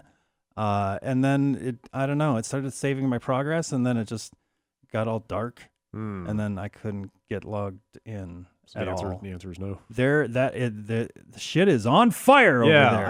I kind of want to try it because I keep seeing Yeah. people say pretty nice things about it. Yeah, But the I feel people- like then it's just like it's like half all people of saying that- nice things and then half Yeah. people saying like I can't play it at all. It's all of broken. all of that is sandwiched between people saying that the servers are completely They falling apart. melted, yeah. Yeah. Like, they had X amount of, backers, and, they had this up and running before, launch, and, everything was running fine. I did play a little bit of it then. But then, once it released, they tried to make a buffer for this, right? They released a post on Facebook, kind of explaining what the hell's going on. And yeah, basically it was really popular and it melted the servers. And so a bunch of character data got corrupted and stuff. So shit's on fire over there. What And, can you say about it? From what you've like seen? a 1v7, like there's some smart stuff going on. Okay. Like it's not like I don't know if you played Dead by Daylight. No, but or I saw whatever. people comparing it to that. Yeah, that's a pretty good comparison. Just like a one versus many, yeah, like asymmetric kind of but multiplayer thing. you can hold your own if you're a counselor. Like you know? Evolve? A little bit like Evolve, but with more people. Okay. I guess. That's but not- but all right. so the intention is to not take down Jason. It's to escape. Oh, okay. Right. okay. Oh, Okay. Can he actually be killed at all? I mean, I think so. Oh, really? I think so. Yeah, I haven't seen it. Or actually. like incapacitated or something. Since Right? I mean, Yeah. Come you on, can- it's you Jason, can, right? You He's can not totally actually- fight him. You he's can not gang gonna up on die. him and stuff. Yeah. You know, you can stagger him, and but he's not out. You know, once you do knock him down, you know, he will get back up. But I think you can kill him regardless. So yeah, it's like a 1v7. Jason's got a bunch of supernatural powers. You know, he can shift around the map and just kind of blink to places. You can go into like, you know, sense stealth mode and shit and sneak up on people. He's got really cool environmental kills as well. So it's when I talked to these guys like last year at E3, you could tell that they were fans of the series, and that shows in this game, which is great for me as a fan. And then on the counselor side, you know, there are a bunch of like, you know, generic, you know, counselor stereotypes in there. You've only got a few unlocked to begin with, but you get perks and stuff as well. But you know, the main thing is to, you know, set traps for Jason. You know, get pocket knives so you can actually escape his grasp. You can get weapons to fight him, but then you got to get like materials to fix the car or fix the phone. Okay, so is it like an objective mode thing of like, all right, Kinda. we have to do X, Y, and Z to enable the exit and then get the hell out of here? There's not like one single exit though. There's different ways. Like I said, you know, Yeah. killing him, you can escape, you know, via car. You can call the cops and Can you then go to like get to space? an escape point. Yes, that comes much later. You can let's see, if you're a counselor, you know, and you die, there's a chance that you'll actually come back as Tommy Jarvis, which is like Whoa. a protagonist in the movies. And he's like a super counselor essentially, and he gets like a shotgun and shit. There's some really cool stuff going on there. Like, yeah, I want to try it. The I'm response sensing the has been dread. pretty positive. I'm sensing the campiness and the cheesiness, Yeah. and like, you know, all the kills have been like quality. Like they look really good. There's some good fan service going on, and I know I sound like an apologist, you know, because I'm a fan of the series, but you know, from what I can tell, like, yeah, there's some really good ass gameplay. I watched a couple streams and shit, and I love how they have proximity chat. When you're playing as Jason, you sneak up on someone, you'll probably hear them like screaming "fuck you," "fuck you," and then just, you know, screaming like a little girl. Which, yeah, that sounds great. But I would love to play that with a bunch of people. Yeah, there's private servers and stuff. Not servers, but you know, you can make a lobby just for your friends and stuff. So it seems really awesome. I'm gonna keep my eye out we for should it. play some of that. Yeah, I really Sounds want fun. to. But I gotta wait until they get their shit fixed. All right. Yeah, I think it might be worth it though. Play anything else? Yeah, a lot of Tekken. Some shit on my phone too. Oh, Skullgirls actually came out. I saw Skullgirls came out on phones. I downloaded it, but I haven't touched it. Yeah, I played a little bit of it. It's pretty hard. Like, it looks really good. Yeah. You know, obviously.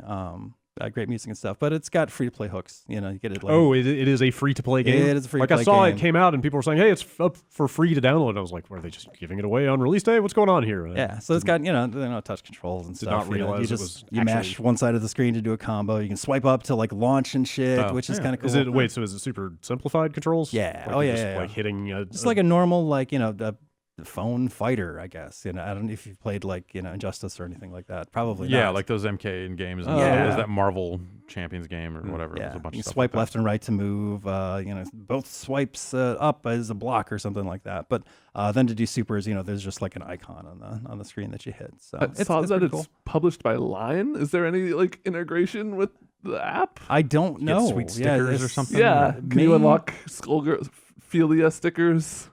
That sounds gross. Are you an avid I don't Line know. user? Do Not people still use anymore. Line? I was really into those sticker packs for a while. Once I found out there was a Linkin Park sticker pack, Oh shit! then I got into Line. That'll I knew do it. nothing about it till Yeah. now, and now I know everything I need to Yeah. know, and I'm gonna go get it. No, the game looks good, but you know, this is the free to play stuff. Yeah. What are they selling characters? Or? No, characters are in like relic packs or whatever. So you get like one relic a day, and that could be currency or it could be a character, I think. Then you're unlocking powers as well. So it's a constant grind, it seems. Like you're leveling up the character up to a certain point, and then they've got to evolve or whatever. Weird. But yeah, It's a weird like new life for Skullgirls. I wonder how well that'll do. Because they're still working on that other game, that platformer. They've been working on that for a couple years. I'm really excited for that game. Yeah, that game's pretty good. Yeah, that was fun. Nice little diversion. It's cool to see that on its 30th platform now, Skullgirls is still going, still trucking. Crazy, man. Yeah. All right. I played Rhyme, but I haven't played since the quick look, so you can kind of just see where we got to. So you haven't gotten to his sister yet? No, I've not found the elusive sister. Is Rhyme any good? I feel like I've heard very mixed things about it. It seems like some people are really stoked, but not grab me at all. Really, a little bit. It was starting to come around, to get its hooks into me a little bit, but like. It's very much in the Eco Journey Abzu kind of vein of like wordless and somber and kind of majestic or whatever. Not. I don't know. I don't know what it's missing. It's more of a puzzle something. game, though. Like there's more like stuff to solve as you go through. But it's very light puzzle solving. Like it's the puzzles have fallen into like two categories so far. They're just kind of reiterating these same concepts over and over, and it's pretty basic stuff. And like I can't put my finger on what is missing, but it is not scratching the itch the way those other games did. Okay, I don't know what it was. For me, I mean, just watching you play a little bit of it, the thing that I feel like it was missing the most is just some kind of central story hook. Yeah. I guess so. I mean, all those games are so nebulous with the storytelling. That's true. I don't necessarily need to like say, okay, I know exactly what the through line is. A thing that's like going to propel you forward from the get-go. And I feel like this one was slightly different because there's that red-robed figure who you keep seeing. Who, like, for the record, like, basically like is the main character of Journey. Like, it's weird. It's a little on the nose. But there's just enough, like, there's weird things you find on the island that I feel like there's enough plot there that you're just like, oh, what's going on? I wish maybe I knew a thing about I guess so. why I'm here. But I mean, like, again, I think back to like Journey and Abzu, and like I couldn't tell you what the narrative through line is. Like those games rely more on themes than storytelling, kind of. Yeah. And I guess this is sort of similar, but maybe it kind of doesn't have much of either. Yeah. It's a little clunky. Like just getting around the world doesn't feel great. It was starting to pick up a little bit by the end of the quick look, but like it's not quite. Yeah, a lot of screaming. You run around and shout at things. That's the primary. Finally, that's the primary puzzle solving mechanic. Is you yell at statues. That's how I solve puzzles in my real life as well. You yell at statues and then doors open. Yeah, that's pretty much that game. It's kind of totally. I might get back to it. It did not immediately hook me, but it's pretty. It's very nice. It's very pretty. I'll give it that. Hey, let's talk about some news. What do you say? Whoa, God damn it. Yeah, that's right. That's right. You tricked you. Keep you on your toes down there. News toes. Ew. Yep. You guys ready? You guys ready for news? Let's do it. Hey, reporting on my toes. This just in. I've got 10 of them. Whoa. For now. Okay. Yeah. Stick around here long enough. See how many you'll lose a toe. Frostbite. Yep. Yeah, that's right. News kind of drying up. Last couple weeks before E3, it seems like they're doing a decent job sitting on leaks this year. Or there's nothing to say. There's not much to leak. We'll see. One or the other. But a few things are trickling out. Oh. They're making a new Seaman. What? They're making a new Seaman. Yeah. Artificial intelligence. I think. Yeah. Seaman.ai. There's a new Seaman thing happening. Yeah, we're not exactly sure what it is, but Yu Saito is tweeting about it. Hey, man, I played Seaman, and I'm not sure what that is either. So that's probably... That is fair. Yeah, Machine Saito... learning. Machine learning. This is how it ends? I guess... yeah. Oh, this is Skynet. Oh. CNET. You know what? CNET. I might be all right with that. If Seaman is actually the all-encompassing future AI that takes over the world... In 40 years, we're all just like staring at giant screens of Seaman's face. If that's what it takes to bring back Leonard Nimoy, then I was let's going to say, if we need this AI to figure out how to synthesize... Or giant Seaman Leonard Nimoy's looking voice. in at our tanks and poking... Oh, God. Oh, God. Yeah. So I had missed this, but I guess this whole thing started with Yu Saito tweeting a photo of like the master CD of all of Leonard Nimoy's like voiceover takes for Seaman. Yeah. Like a few days before he tweeted. So he tweeted another photo a few days later of like, I don't have the image in front of me. It's like but a basically, URL, right? Well, no, it was a photo of like his team wearing a bunch of fucking Seaman shirts that had the URL on it. And said, "Don't panic." Yeah. And like it seems incontrovertible at this point, right? Yeah. But they are doing something. Something's happening. I don't know exactly what. Yeah. They have not come out and said. Yu Saito is doing something. That's right. That's right. Which is enough. He's always up to something. Yeah. Actually, what was the last thing he did? Was it Odama? Surely he's done something since man. Odama. Was it Yu Saito's Odama? I don't know. I miss Odama. I lost my copy and my microphone. So was that the pinball thing? Yeah. Oh yeah. Okay. Voice controlled pinball armies. Really crazy. Oh God. Here's a headline on Wired from a year ago that says, "Get out of the way, ad. The creator of Seaman needs cash, so he's making more games." Yeah. Just getting back in it. I like that. Mercenary. God, he made Sim Tower, didn't he? Yeah, and I totally forgot it was about like that. Utes Tower, you know. Right. Yeah. Right. Let's see. Oh, Aeroporter. Remember that? That DS. Okay. It was like that DS puzzle game where you were like Yeah. sorting luggage in an airport. Right. Isn't that what that was? I never saw it, but yes, now the name sounds familiar now that you mention it. I think that was on the DS. Yeah, that looks like the last thing he Okay. did since. Well, looks like he's done some apps for phones as well. All right. Yeah. He's been busy learning all about machine learning. That's right. And That's right. But yeah, he hasn't done much in the way of games since Odama. All So, holy crap. Cool. Yeah, that's kind of all there is to say. Go look Yeah, at I his mean, tweets. but- Seaman is not a game, man. It's a way of life. Yeah, so, totally. you know, like I feel like we have evolved and the devices we carry around have evolved to Yeah. a point where the true nature of Seaman could be realized. Yep. could you imagine, like, instead of an Amazon Echo or a Google Right. Home or whatever, Yeah. just a Seaman Seaman virtual like the assistant. tank If or I could- something they call it. If and- I could pay to have Seaman replace Siri, I would absolutely do it. But like, what if you also had to train it over the course of months to get it to actually fucking respond to anything you said? well, you get to but, train it. but yeah, Jeff. or you get Yeah. to train it, and then at the end, it's Enjoy really, the it's actually privilege. really good. Yeah. You enjoy Well, the it's privilege custom of to you. bonding, Yeah. with your personal assistant. It talks like you, you know, No, wait. All right. It starts to look like you. and then it becomes you. It replaces me. I wonder if it is a phone thing, since that's what he's been doing for the last several years. Yeah, hard to say. I don't know. Sega has to own that IP, I right? don't actually know. Really? Yeah. Huh. Yeah, I don't see any. If you own the Seaman IP, email us at bombcast Let us know. at giantbomb.com. Let us know. Also, if you own the Nulf IP, get in touch. Yeah, that too. I'd like another one of those. We need money. Yes, that too. They unveiled Far Cry 5, which They did, I guess yeah. means that you can talk about Far Cry 5. Yeah, I saw a presentation for Far Cry 5 while I was out of the office, and there's not much more detail that I can give than what's there. They kind of told some stories about development and some of the stuff that they went through, kind of coming to this concept and stuff like that. It was. I think that game looks really fascinating. That game definitely. Post Far Cry 4, I was like, man, I don't know what you do to Far Cry to get people excited again. Turns out they found a way. Yeah, like go blow up some other, like bringing it to this kind of like militia cult thing, this Montana thing. Like, obviously it'll court controversy a little bit. I think it already has, obviously. But I think they should go all the way with it. I think that concept only works if they do go all the way with it. Yeah. And if they Which Far Cry has kind of a spotty history with. Yeah, a little bit.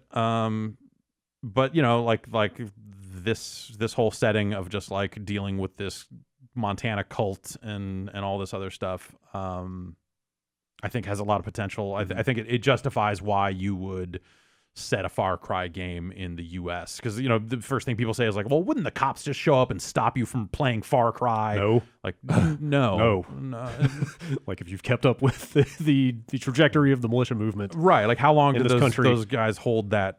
Like that game reserve in Oregon or whatever it was. Yeah. Like how long were they holed up And there? the event, the cops were there, but it wasn't like boom, boom, boom, bang over. The event that precipitated that occupation was a literal like armed insurrection. Yeah. Which like the government didn't exactly roll in with APCs and start shooting. Like they backed off. Right. The government doesn't automatically just come in and shut it down. Yeah. I'm sure your character will say, well, why don't they just send in the army? And then some guy's like, well, blah, blah, blah. You are the army. Yeah. It's something like that. I mean, that's all like a legacy of the stuff that happened in the 90s, with, like Right. Ruby Ridge and Right. stuff like that. Yeah. And Waco, like that stuff proved to be so fucking unpopular that they were like, we need to back off and reevaluate how we do these things. Well, yeah. Yes. So whatever. That stuff's a mess. And I think that like, that's a mess. It's a very real mess. But, there have been messes in the previous Far Cry games that were rooted in very real messes as well. So, I think that that this is a good move for them. I think it's a potentially really exciting move. And I can't wait to see what they do with their story, it's kind of an interesting tack for Ubisoft recently. Like, it feels kind of like the same thing they did with Watch Dogs 2, where it's like, we didn't necessarily come up with a lot of like incredibly different ideas for this thing than we did last time. We're just going to set it in a like much more topical, like, relevant kind of setting. You know what I mean? It's like, so just kind of more Watch Dogs, except like it's like weirdly prescient about what, you know what I mean? Yeah, but I feel like with Watch Dogs they stumbled into a little bit of that, sure, because of things that happened while that game was in development. But assuming this thing has been in development for 2-3 years now, fair enough. they kind of stumbled into it again, arguably. Yeah, with the timing of stuff. I guess so. Yeah, I think that this has a lot of potential. Yeah, and they've got some stuff there, talking about like dog command, like having a dog companion. Yeah, you have a dog, I guess, and having some other, it seems like there'll be some aspect of like rounding up other people in the area who are not part of this cult, and getting them to help you out and stuff like that. It seems like this write-up I read didn't go into detail on that. So like, the bullet point stuff, it's like, oh, you have a dog, he can go like snatch guns away from guys and bring them back to you. Yeah, and which like, that stuff's in, there's video of that. And there's like, oh, there's planes you can fly now, there's that. But is there a dedicated button to pet your dog? I don't know. We'll see. That'll be my. I'll start a petition if there is not that. That'll be my Far Cry 5 petition. But I want a do it button. Yeah, do it. Just poops everywhere. Yeah. Is there? You think about the things that have become like the standards of the last handful of Far Cry games. It's like, oh, I'm going to skin a bunch of animals and make wallets out of them. Like, is that going to be a part of this Far Cry game? You would assume. Obviously, there's a lot of wilderness that you could definitely fill full of animals. And there's a lot of hunting that does happen in Montana. But obviously, like dogs and planes, pretty self-explanatory. But this like recruitment thing, they don't seem to detail. Did you get a sense of how that stuff works? I saw the vignettes that they put out. Okay. So that's you've literally seen basically what we pretty much have seen. Okay. They talked a little bit about it, but even then, not in huge detail. Right. It was in very like coming out of that presentation. I was like, oh wow, okay, that is yep. I am interested in seeing that game. Like they have put together a very effective pitch that has justified why they would make another Far Cry game after Primal. Yeah. Which was disappointing. And 4, which was fine, but also like felt like kind of like a refinement of a concept to the point where it was like, okay, you kind of have to do something different now. Because they did 3, which was great, and then they did Blood Dragon, which was really cool and weird and like fun but iterative. Yeah, and then 4 came out, and 4 was iterative again. Yeah, but at least bigger than Blood Dragon. Yeah. And, and then this game is going to be co-op all the way through, 2-player co-op. So can I play? Am I the dog? You are the dog. Oh, and it sounds like it sounds like character creator of some kind, or you can at least play male or female character. I'm not. Yeah, it sounds like I'm not clear if there's like a full-on some character kind of choice there, creator or not, or maybe it's just two pre-made characters. Yeah, I don't know. The stuff that they showed us did not show a main character. Yeah. So, seems like they're going for it with this. They had to pick a direction and go, and it seems like hopefully they're and I hope they go all the way. Yeah. That's the thing. It's like there are plenty of stories like this that get told in film and all this other stuff, and at the end of the day, that stuff's not that big a deal. And so to see people like all up in arms about this game seems crazy. It seems like the same argument you would use to say why violent video games are not that big a deal because it's all over all the other media. Is now what these people are using to try to leverage against Far Cry 5. It's like this stuff exists all over the place. It's also a lot of people making a lot of assumptions about what is going to happen. For how little of the game they've shown. There was definitely a point in the middle of that presentation as they're talking about like cults and militia where you're just like a room full of people just sitting there going like, I can't decide where they're going to go with this. If they're just going to be like, and now you are the militia. Like, oh boy. You play as the stars of Duck Dynasty, right? Who decide to get into the militia game. Okay, all right. That's where the real money is. Yeah. I don't know. I think that there's a ton of potential with it, and I would very much like to see more. Yeah, I'm with you. We won't see it until next year. It's not coming out until February, of next year. I think we'll see it in 2 weeks, but yes. Well, yeah, but I mean not full game. Yeah, it's not out until next February.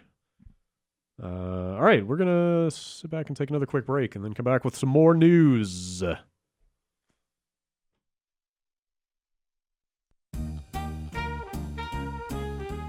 Today's show is brought to you in part by Hanes. Oh, I know them. Yeah, Hanes. They've got the Hanes Fresh IQ Comfort Blend Modal Undershirts. That's a mouthful. It is a of mouthful. T-shirt. No, they sent a pack of these shirts over. They're undershirts. Yeah. So if you wear undershirts, they sell those. Did you stuff one in your mouth? I did not. Okay. Now that you're saying that, maybe I should give that a go. You gotta make sure that they're, up to code. Yes. All right. Well, the cotton blend modal fabric makes it Hanes' softest tee ever. Oh. There's no itchy or annoying tags. It's designed to keep a shape so it won't shrink in the wash. It's got moisture-wicking Fresh IQ technology to keep you fresh all day. Sounds like a future T-shirt. Yeah. Fresh IQ TM. They've got a TM in here, so you know it's serious. Yes. So whether you're on a long flight or a car ride, one or the other, this undershirt can keep you feeling fresh in even the most uncomfortable situations, like, for example, a long flight or potentially a car ride. This T-shirt really travels. This T-shirt is a next-generation undershirt. Can I take it into space? I assume so. Okay. I've not been to space. I'm not planning to go. I mean, no one ever plans to go to space. That's they just true. end up there, right? Yeah, that's how it works. You can head over to Hanes.com and purchase these shirts today. Quantities are limited, so hurry. Shop now.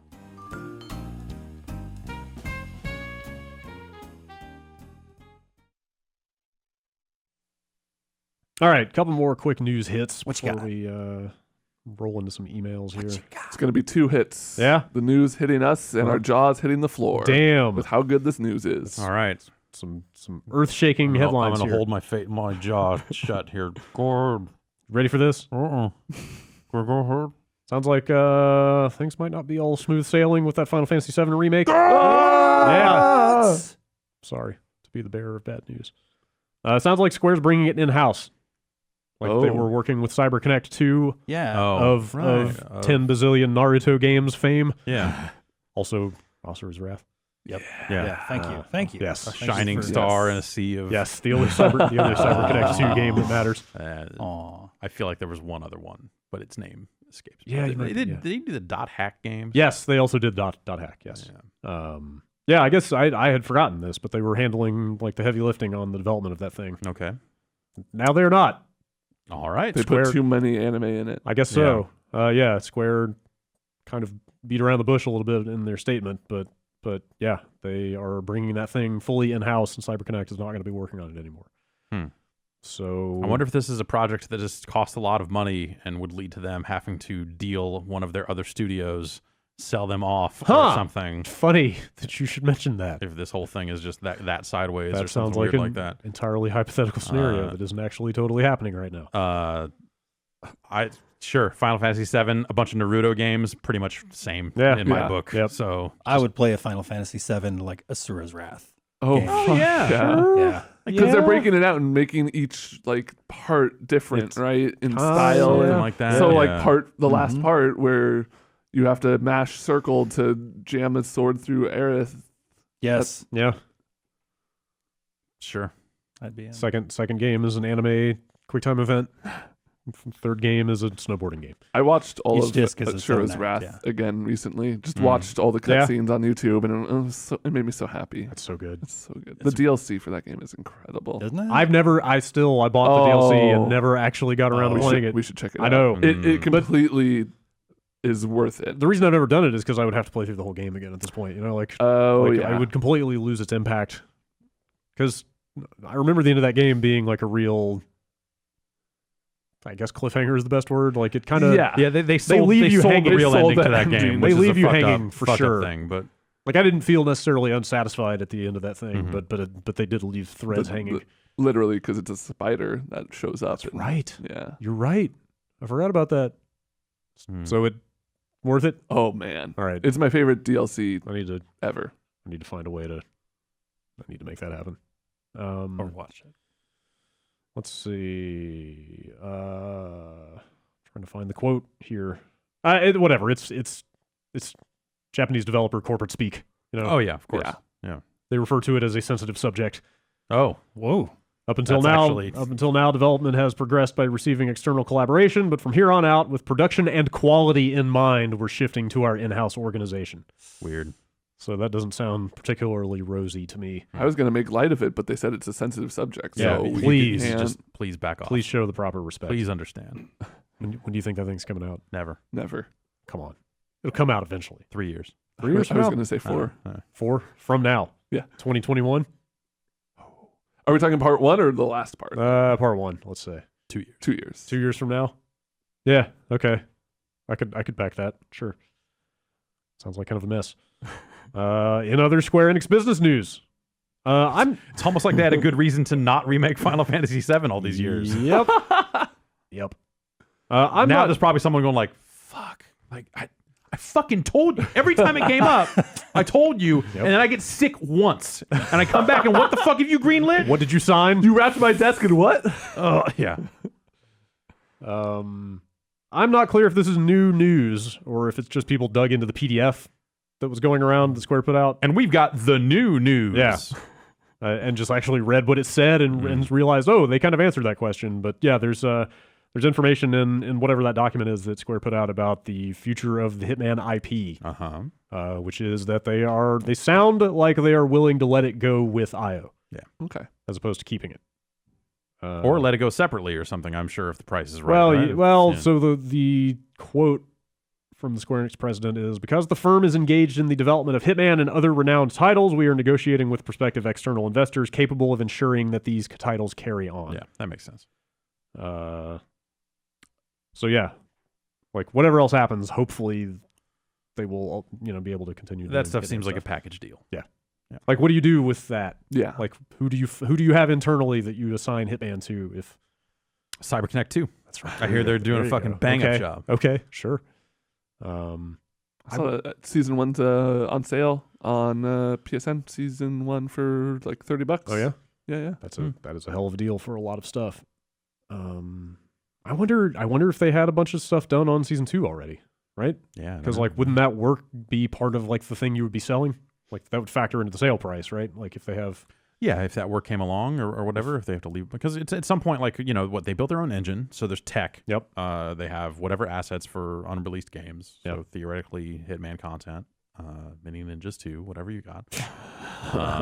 And you've got the IPs and you've got, like, the studio and their equipment and stuff like that. Right. The people, all that other stuff. Right. You could potentially chop up into its own individual pieces, but that stuff's all better together, right?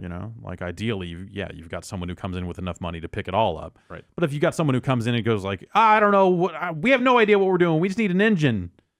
We want to buy the tech and the people that know how to use it. We want to make a golf game. Yeah, for our like Korean golf sim, exploding golf ball game. Then maybe you get someone a prospective buyer that doesn't want the IP or something like that, but.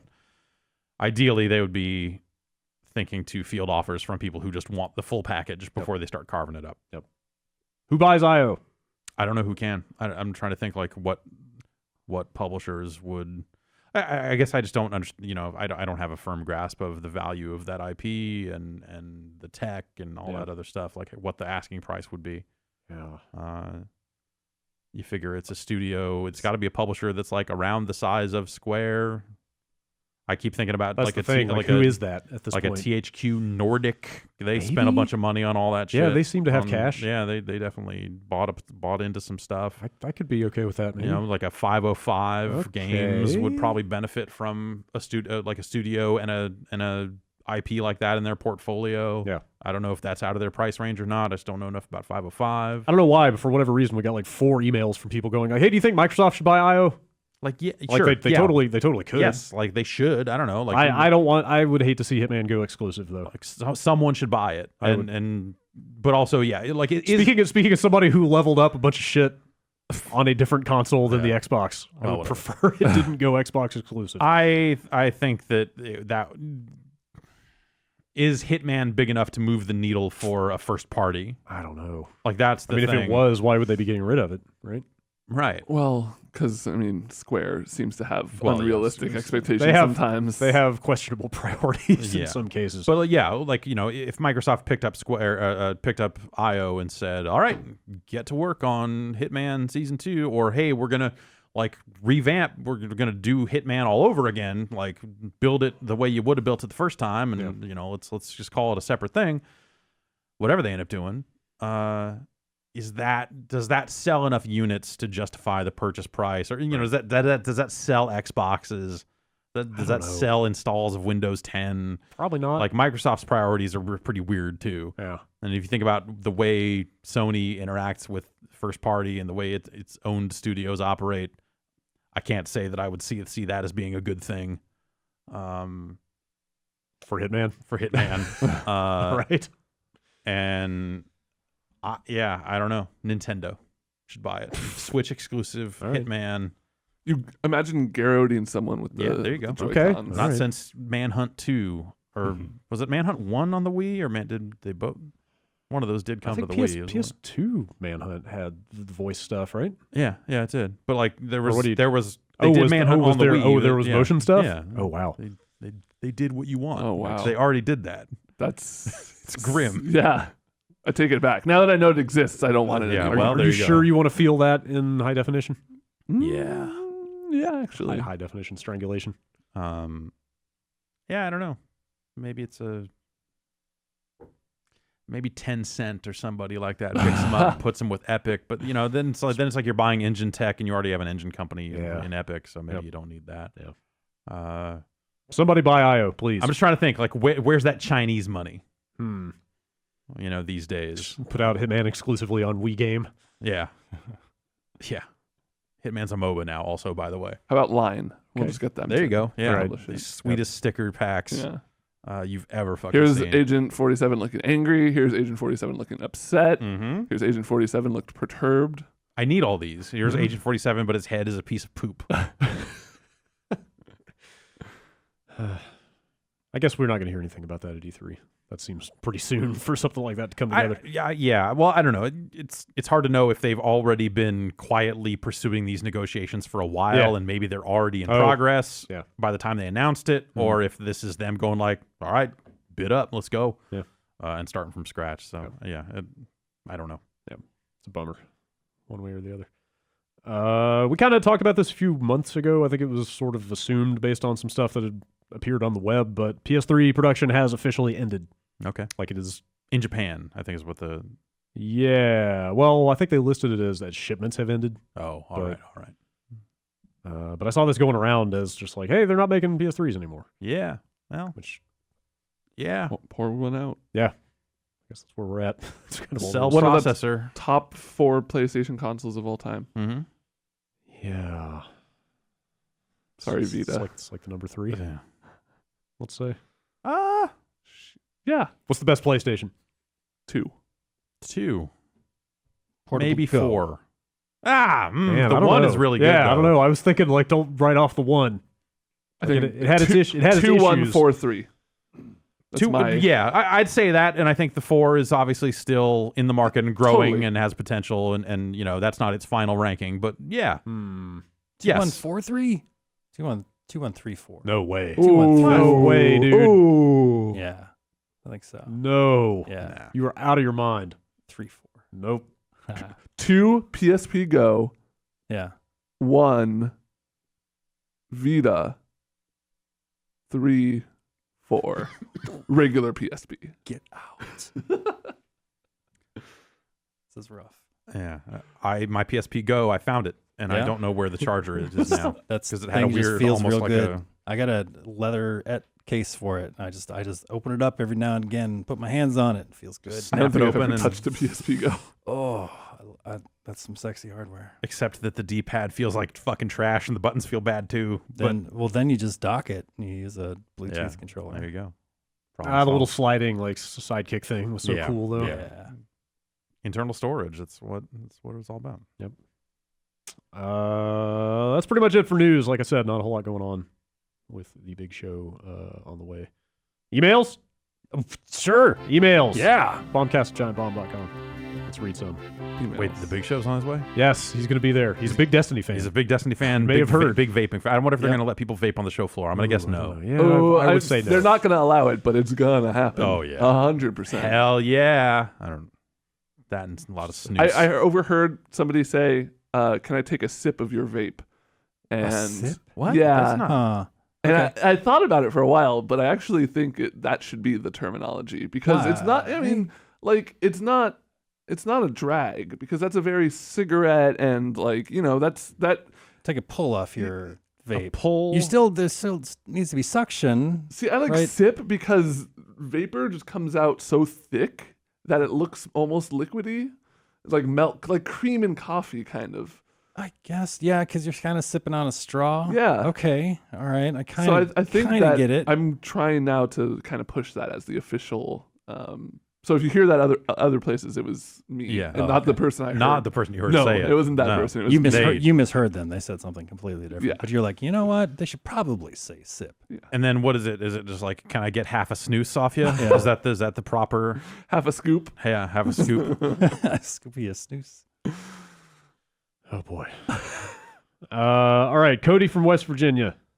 Who has the better laugh, Brian Fury or Iori Yagami? I've heard a lot of Brian lately. I really like his laugh. I always a lot. like the Brian Fury laugh. It's one of my favorite. Especially contextually, because it's usually him grabbing a rocket, throwing it at a plane or something, and then laughing maniacally. or just like sticking you with that punch into the grab throw thing. Like that's a great move. And just pounding your face in at the end of a match. That's pretty great. I'm a Fury head. Okay, how about Fury or Karen? Not Karen, yeah. Oh, I don't like her. I like it. I like the oh quite a bit. See, you just came back from an anime convention, it's so an anime of course trope, you're like, though. Yeah. How was that thing? I didn't end up going. No? Nice. That's okay. I'll accept that. Long story. All right. Iori's the guy with the chain between his knees, right? Yeah, okay. rope. It's a leather strap. Yeah, it's a leather Whatever, strap. yeah, okay. I don't know. People are into fucking some shit, man. Yeah. I guess. Don't judge. Is Brian a cyborg? He's a What's zombie? his deal? He's an undead? Yeah, I He's an think undead cyborg? I want to say that. Yeah, he's a zombie. He's got a lot of mechanical. There's definitely some cyborg shit going on for sure, especially in his newer costume. You can see his legs have got all fucking mechanical doohickeys and shit. But he's also got a lot of zombie skins. So I haven't kept up on the old Tekken. He's part of the Dr. Boscanovich end of the Tekken verse, right? And so who knows what the hell he went through. At least he can walk. Yeah. Throw rockets. Our good friend Dr. B. Oh. A lot of Brian fans around here. Oh, yeah. Yeah. Speaking of weird fighting game shit, John from Philly. With the coming of Tekken 7, I went to rehash some of the lore and story of that series on YouTube, and it made me curious as to what fighting game has the best lore. Personally, I enjoy Street Fighter and Tekken, but what other fighting game lore is interesting to you? Like, what is BlazBlue? King of Fighters. What is BlazBlue? You could give me a 3-hour podcast and I wouldn't scratch the surface. It's called What is BlazBlue? Yeah, for a long time, King of Fighters just didn't even have any story, and I don't think that it needed it. Once they added it, they had the Orochi saga and the Nest stuff. And, they kind of had these overarching themes. Psycho Soldiers. But it never made much sense. You pick the team in the beginning, sports team, and just go. Just play the fucking game. Yeah. I don't, as much as I play fighting games a lot, I don't follow the story. It's usually not that interesting. But isn't Justice 2 the best lore of a fighting game? It might, yeah. I mean, if you is really that best or most? It's definitely not most. No? BlazBlue is most. Oh, really? Yeah. I don't know. I like following particular sagas, I guess. In Tekken 7, this is kind of the conclusion of the, Mishima saga. Is all that stuff in the arcade version, or is that stuff being added? That's the home? new So that stuff is a surprise. Yeah, the story mode is. There's some story going on there. I do like some of the Street Fighter stuff. Yeah. I like Bison, the Bison-centric stuff, his path. I really like Dan's story. Sure. Probably one of the best stories in fighting games, just ended up with the dojo, didn't he? This dude murdered my dad. Yeah. So I'm going to just teach myself psychic kung fu and beat his ass. Who murdered his dad? Sagat. Oh. He sees it, and that's what motivates him to... I think they didn't take that from anything. I like that's never been done before. I like the Mortal Kombat lore when they get it right. Yeah, there's been good MK, there's been bad MK. 9 and 10, 9 and 10, I think were really good. Yeah, and X also is following off of the events of 9, and 9 being kind of a retelling alternate universe of the events of 1 through 3. Is kind of awesome. MK 1 through 3 is the only fighting game story I've ever actually taken seriously. like on any level, I think. Yeah, like those rib cages were canon. That's right. Yes, that is like 9. When 9 came out, I really cared about it in terms of just like, oh man, they found a way to. Because through the PS2 and Xbox era, when they were just like, you need to get the Kamidogu, and then this like that shit just went up its own ass in a way that was just like, man, I can't. And they kind of got there in bits and pieces through 9 and 10, but like 9, I think is really fucking good because it touches on so many of the things in your head of like these are the things from the first 3 games, but fits it together in a more meaningful way and fleshes some of it out.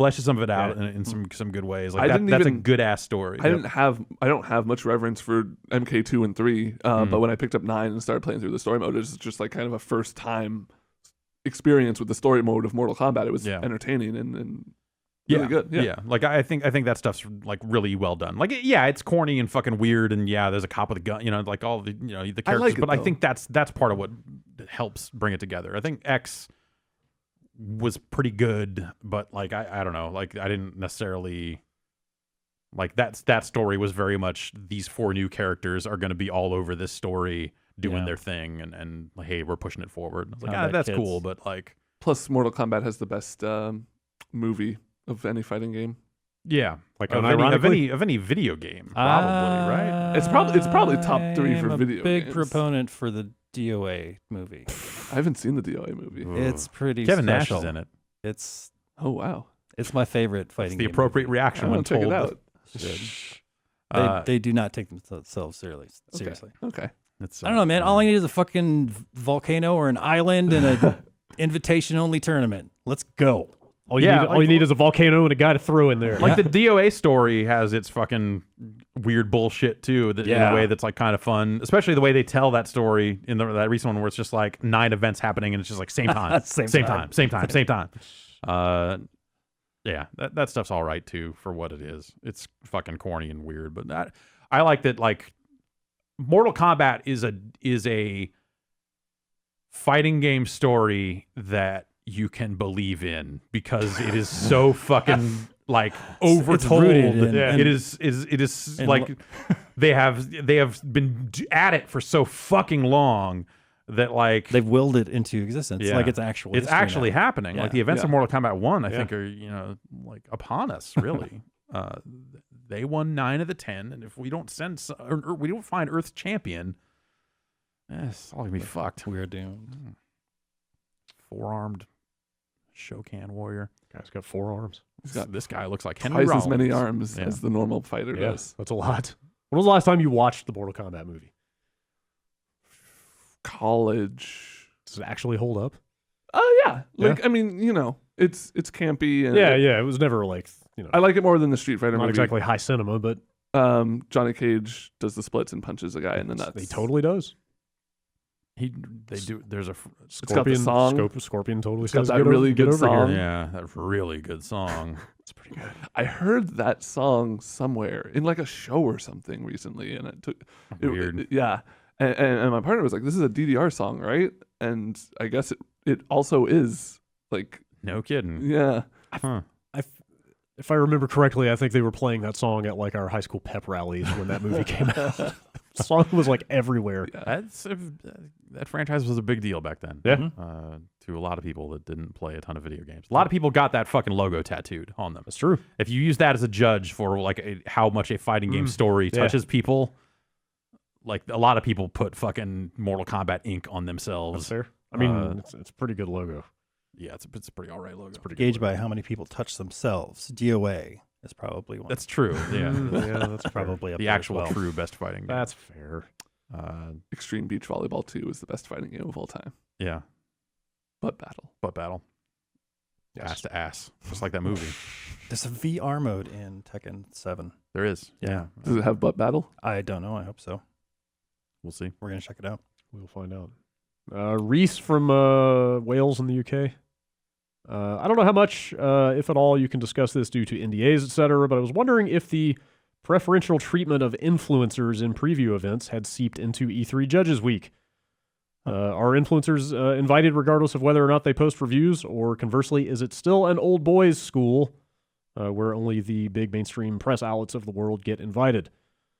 I know you certainly won't be able to name any names, but it would be interesting to see what level of trust and responsibility the industry is willing to give to the youngins. I think each event has kind of its own thing. Like the Destiny thing had a ton of people there. Yeah, of course. But that was also giving out selfie sticks. They flat out. Everyone just brought their own. Oh, yeah. They flat out had a red carpet at that thing. Like that was obviously like a publicity focused thing. Yeah. So you get some of the events that are a little more like that, and then some of them that are very much like, here's 20 people in this room to see this thing. Right. Is that what Judges Week is like? Yeah. It's the judging publications, the publications that are part of this specific awards voting thing. And those still are just like actual like traditional press outlets. Some of the people are freelancers and stuff like that, but it is kind of that end of things by and large. But it's like a lot more writers and not so much like personalities, right? Yeah.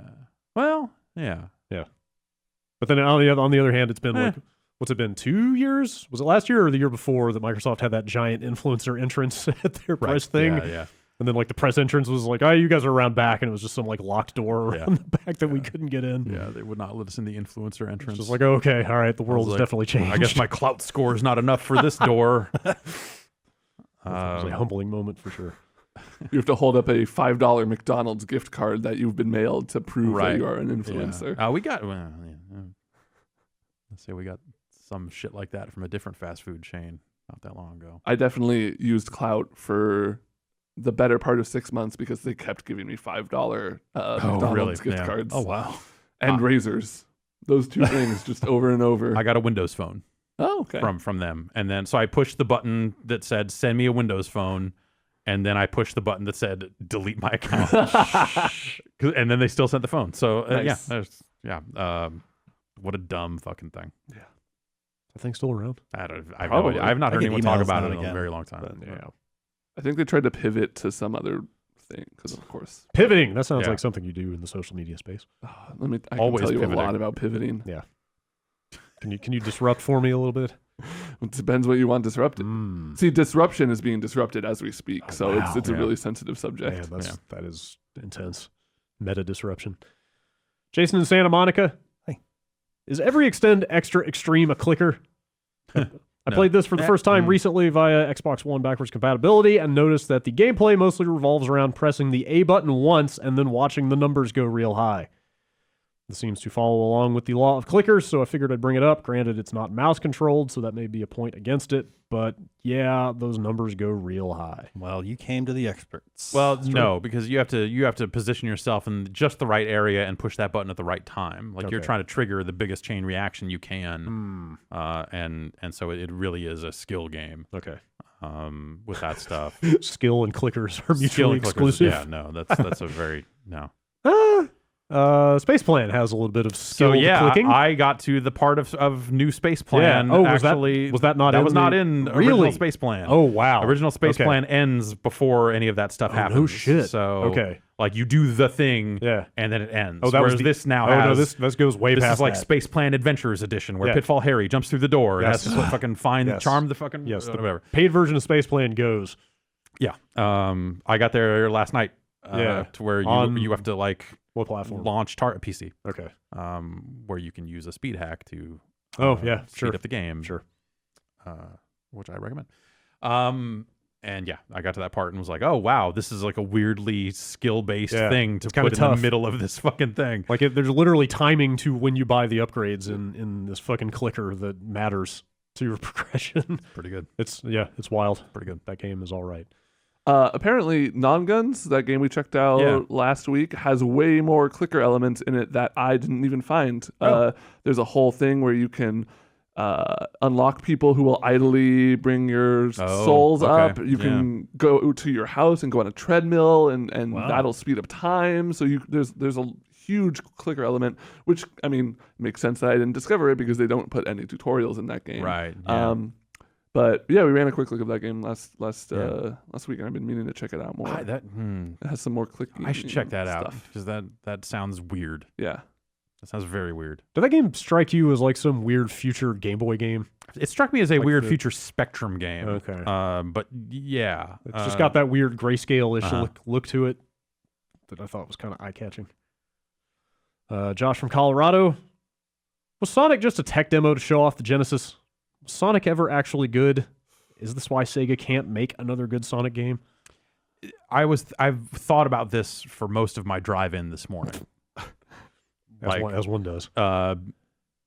Yeah, I don't know. I played Sonic Mania, and it seems like it's the thing that people who say they want a new old Sonic game, this seems like that thing. They just made one of those? They made an old Sonic game? I mean, no, because they take advantage of some things. Like, they do some stuff with it that I can't talk about that is actually like new hardware type stuff? Like interesting twists on stuff that I thought was not necessarily new hardware stuff. Okay. You know, there are some elements where it's like, oh, when Sonic looks up, the animation is very smooth, and that's nice. But there's some stuff in there that is like inventive. Where you're like, oh man, this is like a cool fan thing to do if you're making a new old Sonic game. Wow, that's really impressive. Yeah. But at the end of the day, like, yeah, because I was thinking about it in context of like, man, like what Sega franchises should they keep doing this with? Because now, if you think about it as more than just Platinum games, then it's like you've got Bayonetta, you've got Vanquish, you've got the Sonic Mania thing. Like, what Sega has been out there saying they want to exploit some more of their classic stuff. And I started thinking, like, well, what even is that? Like, what do you do? It's, eSWAT. Yeah, eSWAT. Like Congo Bongo 2. The time is now. Make a new Hang On. New Sonic Spinball Table. Yeah.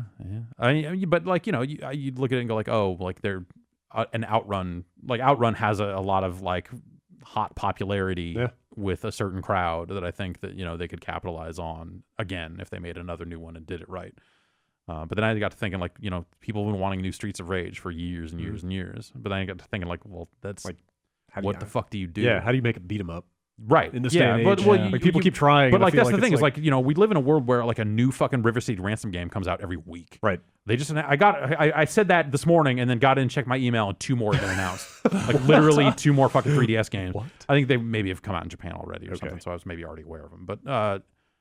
But yeah, and not all of them are beat 'em ups. But yeah, you add leveling. That's what they tried to do with Double Dragon. So what Sonic needs? And experience points. XP. No, I don't know. Like Sonic, I think will be a really interesting case to look at because if they pull it off and do it right, which it looks like they are, like that'll finally be the ultimate test of how many people actually care about this thing. There've been a lot of people over the years that have kind of waxed and waned about like how much they want like a good, proper old Sonic game. And then Sonic 4 came out, and that was not what they were looking for, and they were very angry about it. I thought that was going to be it. Like, I don't understand. Yeah, I don't, but Sonic 4 wasn't even a good, competent Sonic game. That's like ultimately that's like the those thing. are 2 different questions. It's like, did you make a good Sonic game, and then is Sonic good in the first place? Right. Okay. Yeah. So that's the thing. Is this looks like it might actually solve the first part of that by being a good Sonic, which game. Then naturally leads you to have to answer the second question. Right. Like, okay, do you want that? Yeah. How many people want that? Yeah. How far will that take them? Is this going to be it for Sonic, for old Sonic? Is this the point where they go like, hey, we made the thing, we made it, and it did not sell. So there, or maybe it will, and they'll make fucking 100 more. It's hard to say.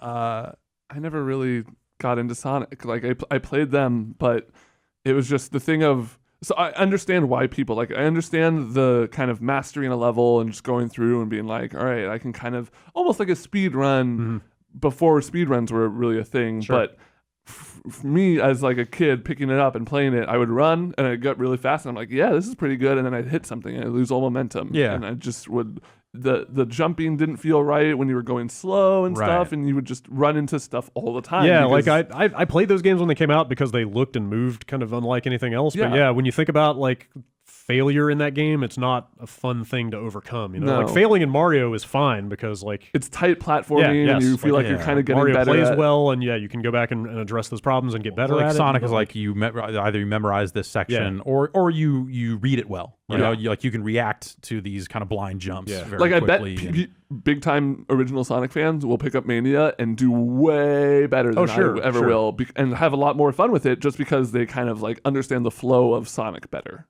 Yeah, probably. Yeah, I mean, I like Sonic and Sonic 2 just fine for what they were. I was never like the biggest Sonic fan or anything like that, but like those games played out. I played them and finished them. I said like, oh well, I guess I need to get all these Chaos Emeralds and see what happens when I do that. Like I did that in the first Sonic, and Sonic had a weird debug mode. It's nothing, kind of nothing. Did he go to when's the first Supersonic? I don't remember. Also, it's pretty fucked up that they just stole that from Goku and just made him. He's not supersonic. He's not Super Saiyan. He's just yellow and more powerful and can fly around better. I don't know. It's not the same at all. That's a brand new thing. That's not spiky yellow hair. Those are spines. Yeah. I'm really curious to see. They announced a release date for that game. Is it August? I think I saw. Yeah. I am really curious to see how well that does and what people think of it when it finally does come out. Because it's just such a weird thing to be chasing for all these years, and having a fan community that's more than willing to make their own games, and then just straight up kind of getting a guy that has done some of that stuff or like really cared about Sonic in a deep way to now be like the name attached to this game is cool. Like it's them. It seems like they're doing right by that community and alternately they threw in the towel or gave up. But also, you do it. Like clearly you care about this way more than we ever could.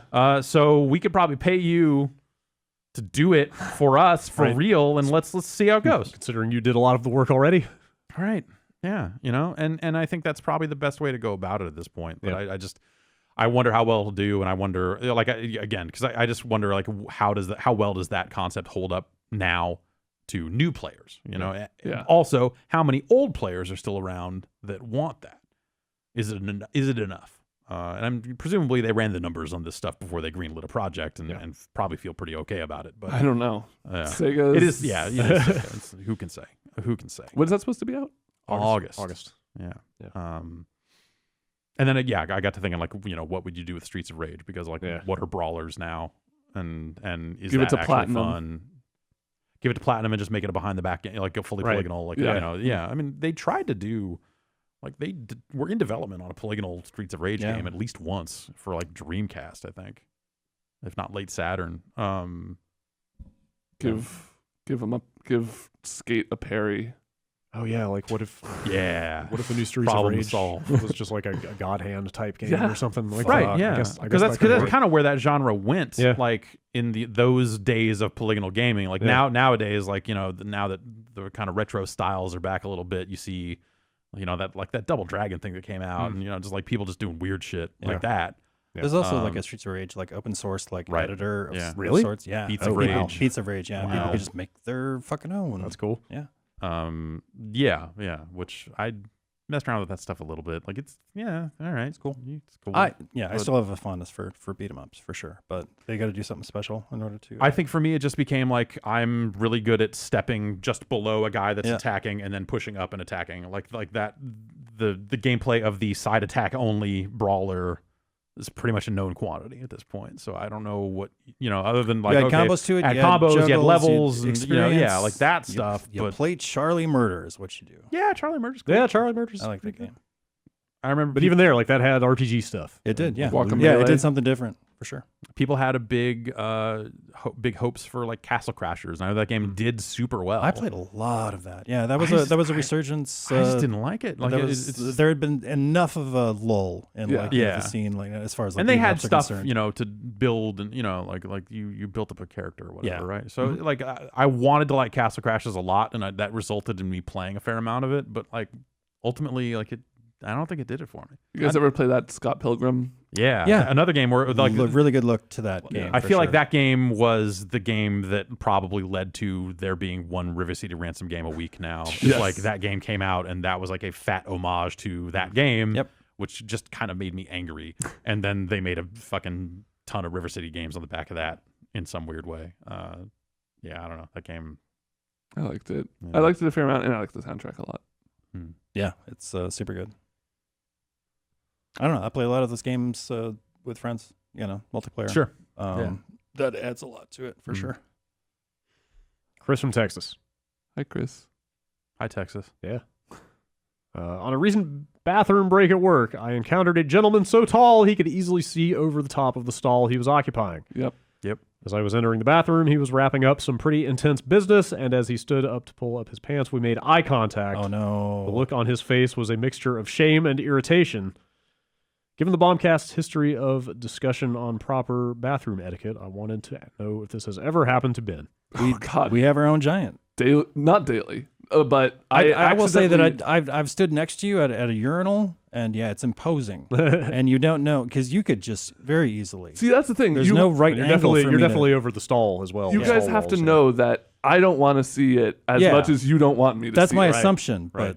You know. I'd have that power, but I just choose not to exercise it. I'm going to trust in you. Not all heroes wear capes, all right? But it's just as awkward for me to make eye contact with somebody if I'm in a stall, if I'm next to a stall, as it is for you to make eye contact with me. Like, I very much have to focus on not turning my head a certain way just because I don't want to accidentally make eye contact with somebody else because I know it's going to make them a lot more weirded out than it makes me. So what do you do in the stall? Do you just like hunch down when you stand up or... Oh, I mean, I stand up and I look straight ahead. Okay. And then I open the door and I walk out. Okay. And I just like don't look around. Yeah. You know. Yeah. Because I don't want to see anything. I don't want to see anything. Yeah. Guys. There's a time and a place for seeing stuff. I've definitely accidentally seen some things Sure. sometimes, and that's just gonna happen. Yeah. I think it's going to happen to anybody, though. Yeah. That's sometimes you're like, oh, geez, that's, well. How about Just go for a high five next time. I think There you go. if I made eye contact over a stall with somebody awkwardly and like just a knowing nod. like Yeah. their dick isn't hanging out or anything weird, they're just like wrapping up their business or whatever. If they put their hand up for a high five, I would love that. I would high five them back instantly, and I'd be like, oh, I should probably wash my hands. Yep. It's probably a safe bet. How about Izzy in San Jose? Okay. Do you I think don't know, is he? All right. Woo! Knocking him out of the park here. You set him up, I knock him down. It's like T-ball. Boy. Boom. Next one. All right, what do you got next? Yeah, All right, who's up? lay it on me. Izzy says, do you think it's time for MK versus DC2? Yeah. I mean, this says, it started, my question is mainly for Jeff. I mean, come on, like, you're the only other person I ever heard praise that game for the gem it was, and if they threw in the Warner Brothers monsters and make it MK versus DC versus monsters and really commit to that story, how S-rank would that be? Oh, but they're gonna make him look like Johnny Depp and shit. Like, that's happening, right? Isn't WB the one doing that, like, Yeah, they cinematic just put out monster their universe? first screenshot of like all the actors that they're Really? getting for all the monsters, and I gotta Johnny check Depp this. is I haven't seen one this. of them. Wait, who is he? I forget. He's probably the Swampo. What do we got? Dracula, Frankenstein. My little swampy. Swamp Thing, Mummy. Dracula, Frankenstein, Mummy, It's gotta be something Wolfman. else. For real, what the Wolfman. fuck's I going think, on? I think Johnny Depp is Wolfman. I think Ben, I'm serious. Like, I haven't heard of this. What the fuck is this this? has been going. Johnny Depp. This stuff's been going around. Oh my God. remember Warner- the old monster movies like Yeah. the Wolfman Yeah, of and course. the Mummy? Of course. They're back, baby. Warner is literally doing a Marvel style cinematic universe for those old movie monsters. Are they the Universal Oh, monsters? no. Is that what they are? Yeah, that's what they're. Yeah. Or maybe it's not typically called. Warner. Maybe it is Universal. Now I'm confused. But maybe This email made me assume that it was all Warner. Yeah, I feel like it's the Universal It is monsters. totally, yeah, the Universal monsters. Okay, maybe Brad, that- I'm gonna need you to find out who's Shit. playing the monsters. I think isn't Invisible Man one of the Also, He's a Yes. classic, yeah. Yeah. But I mean, I feel like they've tried to do shit like this, like the Frankenstein. It's called stuff. Monster Mash. It's a song. Oh Jesus Uh-huh. Christ! He was working in the lab. He's working in a lab. Late one They could reboot Do you think Monster he got Squad. overtime? I'd be super happy with that. Oh yeah, for working late in the lab. No, definitely not. because it's like a passion Yeah, it's project. yeah, It's a lot not of really. Also, they're sanctioned. not OSHA. yeah, it is. compliant. It is Universal, Okay. not Warner. Okay, They're calling it the Dark Universe. Oh no! I think we're already in the dark. Yeah, I think you're right. I don't know how I feel about Yeah, that. Frankenstein's monster, Count Dracula with Wolfman, Gillman, What? Gilman, the Invisible I mean, Man, Hey, I'm The Gil. That's just a guy. Hey, I'm Gil. It's Gilbert Bride- Gottfried. I work in IT. Bride of Frankenstein, and the Mummy. Those are the monsters. Okay, I'm tentatively excited. I guess. Tom Cruise, What, is Russell who? Crowe, Who's Tom Cruise? Johnny Depp is the Invisible Man. Good. Javier Bardem is Frankenstein's monster. That's Okay. that's a good pull. Yeah. Yep. Oh yeah, That's good casting. Wait, who's Tom Cruise? He's an actor. He was in Top Gun. Uh-huh. Prominent Scientologist. Is he tall? No. Oh, boy. He's the opposite of tall. Tom Cruise is listed as Nick Morton. I don't know who that is. Maybe that's just the Maybe he's like that's the the hero. through- yeah, He's the protagonist, through line, the guy kind who of. has to. I can't believe I'm fighting another monster. Russell Crowe. will Better be go to playing, Egypt where it's safe. Uh-oh. Russell Crowe will be playing Jekyll and Hyde. That's good. Yeah. All right. He's got range. Sure. Yeah. I can't believe I hadn't heard about this. This is a weird thing. Yeah. Well, anyway, that completely destroys the premise of this email, I guess. But but Good also, job, Izzy. like keep in mind, like one of the coolest things about Mortal Kombat versus DC Universe was that it got MK back, like the gameplay back on track. Like that game was halfway to MK9. Yeah. Like if you think about the game that that came coming before off, it, coming off of the, those weapon fighters and the stuff that they were doing on PS2 and Xbox, like that was them going like, okay, let's embrace the roots of what Mortal Kombat is and returning back to that sort of thing. Back to like a 2D fighting You space. could still do some stuff. But yeah, they were much closer felt to much more familiar to doing what MK9 eventually like perfected or kind of got back to more explicitly. Right. Yeah, I would be curious. I kind of want to go back to MK versus DC and see what that game is like now that we've had like another 4 games from that studio. Yeah. That would be probably a pretty interesting way to unify those two things, right? If not that they need like to. I think but you guys were saying like last week or the week before, like, they did MK Injustice. Yeah. Now if they just do another MK, it's gonna like start feeling maybe a little trite. Well, it's not. I'd be fine with them doing another MK. For me, it's more the gameplay of it and that aspect of it. Yeah. And now on some level, like their modes, like they've done great work with story, but you kind of know the flow of those things. They've done this Living Tower and multiverse thing. Yeah. Like okay, so what's the is it the next step on that iterative, or do they blow it all away and say, all right, let's come up with a new suite of things to do? Yeah. And ways to fight loot. And more loot. Like I feel pretty confident that like the next Mortal Kombat will have gear of some kind. Yeah, it just seems like the direction that they would go in, with the way that those games have gone. And with Injustice being like in a darker kind of tone that might fit in with kind of the X-ray fatality kind of stuff. Whereas they were really afraid of touching that in an MK versus DC prior. I don't know, but I don't know that they would make an MK an M-rated game with those characters in it. Like what is? I mean, in Injustice, you're seeing people getting impaled and stabbed. There's blood. That's right. There was all that weird stuff around the fatalities in MKDC, right? Yeah. Or it kind of didn't have fatalities, or what was the deal? Yeah, I don't think it did. Yeah. I don't remember. Yeah, I want to pick that up and check it out again just to see. I remembered not liking it, but it had good ideas. That's my official stance. I played a lot of that game, but it kind of my memories of how well it played or whatever have kind of faded. But like, a big part of it was them kind of latching back on to the classic Mortal Kombat feel. Yep. And they weren't all the way there yet. It wasn't until 9 that they really got there. But either way, it would mesh well. Engines are pretty similar and stuff in gameplay. So at this point, like those two things are not that different. But you'll the characters that kind of swap with one another that are like a 1-to-1 almost. Oh, sure. They're gonna stand out a lot more. Like Green Lantern has an Ermac move. A lot of collisions between. Yeah. You'll see the inspiration. Striker and Deadshot just shooting each other. Like, doesn't Flash have like the Cabal dash? Not in this like one. Oh, he used to. Yeah. They revealed Red Hood gameplay at Combo Breaker this past weekend. I saw a lot of like Aaron Black from. Oh, interesting. Yeah. Like cool, but also. I was just waiting for him to like throw at Caltrips, but it didn't go quite that far. Guys, it only took me an hour, but I remembered the greatest fighting game story of all time. Hit me. Subspace Emissary for Super Smash Bros. Brawl. Oh, that is pretty good. What? I don't know. What's up with that? But Smash Brothers isn't a fighting game, so it's Mario and all his friends hanging out, and the best part of it is the bad guys are a bunch of cloaked figures, but there's one who's kind of like more ominous than the rest, and he helps you out this pivotal moment, and he pulls off his cloak, and it's Rob. What? Rob the robot. No. He's like, hey, I'm here, and I'm your friend now. That mode is fucking nuts. Like that not being in the stuff after that that's a shame. Huge shame. Which was that, the GameCube one? No, that was the Wii one. It was kind of like a 2D brawler. Yeah. Like you beat up enemies, and then there was like a Smash Brothers fight at the end. I feel like the gameplay was not necessarily amazing or anything. It wasn't, but there was this really like convoluted story with every character just interacting with other characters, and like Lucas and Yoshi are teaming up over here, and stuff's cool. It was like totally. Also, this is a fact: the longest piece of Western literature is a Subspace Emissary fan fiction. That's. Yeah, of course. Is it still going? It's still going. Yeah, it's still going. Yeah. You can read it online. No, no, I can't. We need to take a break. We'll be right back.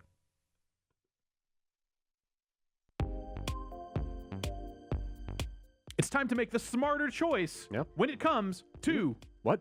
Shaving. Oh, I love to shave. Do you? Yeah. Then this will work out fantastic. I had a friend who was like, he claimed to be addicted to shaving. Couldn't for stop a while, Ugh, which is like a weird thing to. Might get a little rough on your skin. Then wrote a song about it, couldn't and then stop. People were like, "Oh, is this song about addiction?" It's like, "Yeah, man, that's about shaving."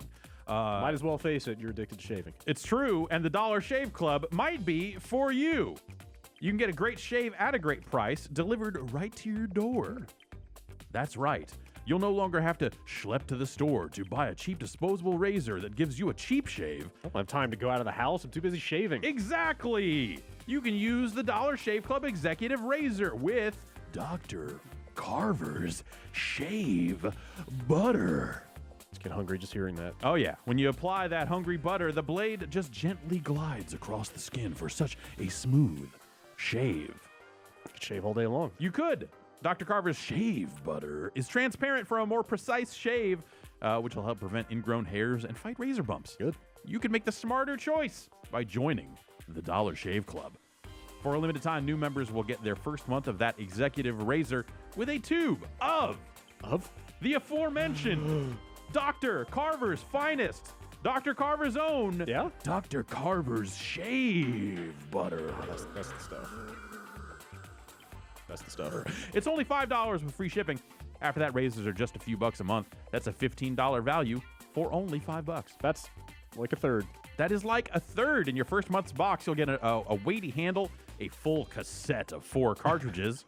Slap it in your boombox. That's right. Get some D-cell batteries, slap this in here, and shave all day long, because you'll also get a tube of shave butter. Nice. After that first month, replacement cartridges shipped automatically at their regular price. No hidden fees, no commitments. Cancel anytime you like. Transparent shaving. That's right. Transparent shaving, transparent shave butter. Yeah. You can get this offer exclusively at dollarshaveclub.com/bombcast. That's dollarshaveclub.com/bombcast.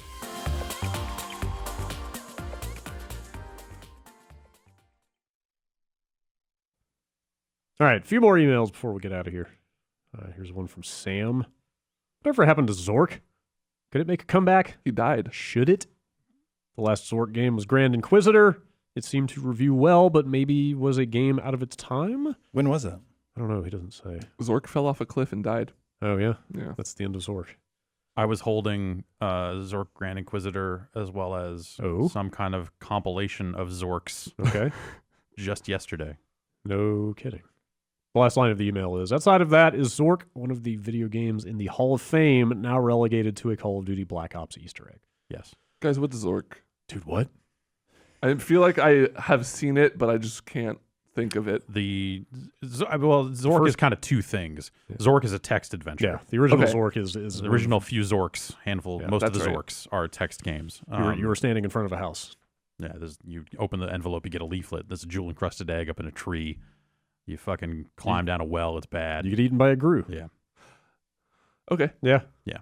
You type stuff. Yeah. And then post Myst, they started making full-on weird FMV Zork games. Yes. They were just fucking nuts. Yes. Featuring a guy who very much wanted you to drink rye with him.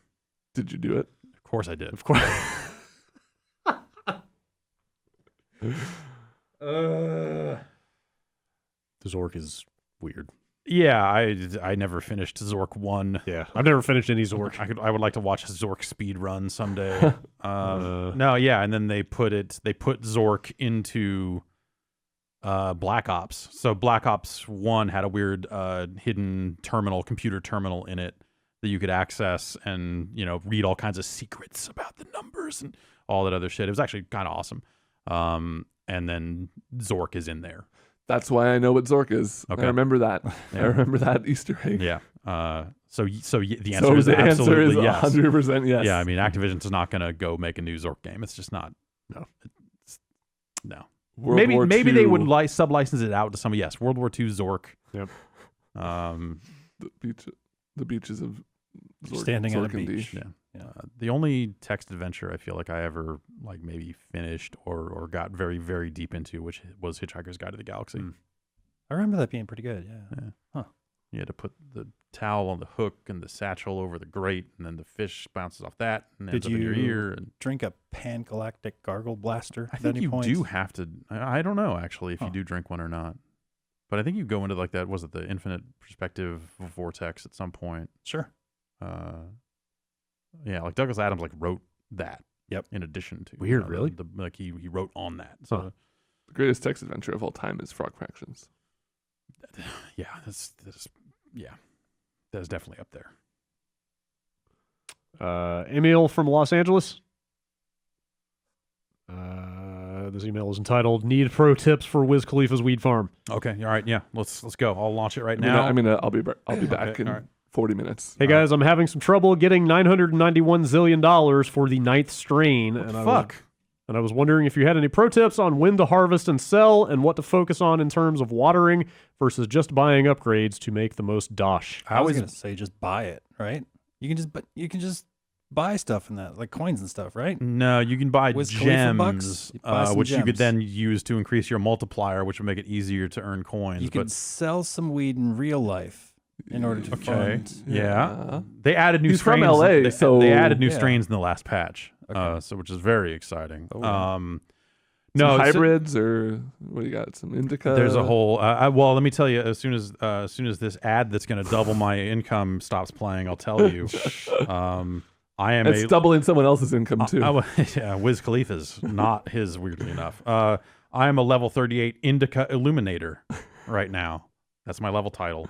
No, so you want to tap on the SUV. You want to tap on the Humvee down the corner and harvest pretty much every so often, and then don't spend all of your harvest bucks on those upgrades, because that also... So that's the balance. That's where the skill comes into play. Because this balance, your cash on hand is used for a percentage increase in how much money you make in the game, but you also spend that cash on hand on a separate upgrade tier. So it's a balance between you want to spend some of it, but not so much of it that you're actually hurting yourself, because you want that stack to grow. Fat stacks. Yes. That's the key. I have a question for the game. Should you get high on your own supply? Definitely not. Okay. Taking note of it. Those are pro tips. Don't play that game. No? The proest tip. Are you still playing that game? He just watched an ad to double his income. Is that still the clicker du jour? No, Dungeon Inc. Oh, yeah. Is probably I want to try Dungeon Inc. That is the follow-up to Doomsday Clicker. I don't know if it's out on Android yet or not, though. Probably not. I don't know. Oh, that's right. You gave up your broken phone. For now, yes. For an Android. Temporarily. That means you could be playing WWE Tap Mania. Which is not out on iOS in this country right now. All good. But you could... Totally... Fuck, man. Fine. Is that just a straight-up clicker? Yeah. Maybe I should. Sounds like it. Maybe I should actually. And Sega published it. What? Yeah. That's the Sonic the Hedgehog people. That's extra super weird. Your friends from Crazy Taxi, BD Joe, put that game out. Yes. He said, "We're going to have some fun." In association with The Offspring. Yes.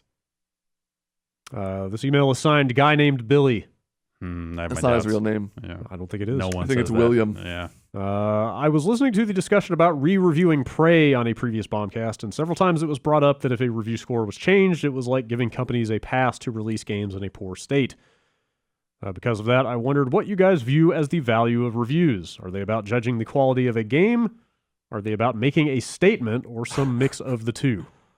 I think it's, like you're trying to help people at launch, or, trying to help people at the time of a review. Like we live in a world now when not only is it like games shipping broken, but also like think about reviewing a game like League of Legends, or, games that change over time.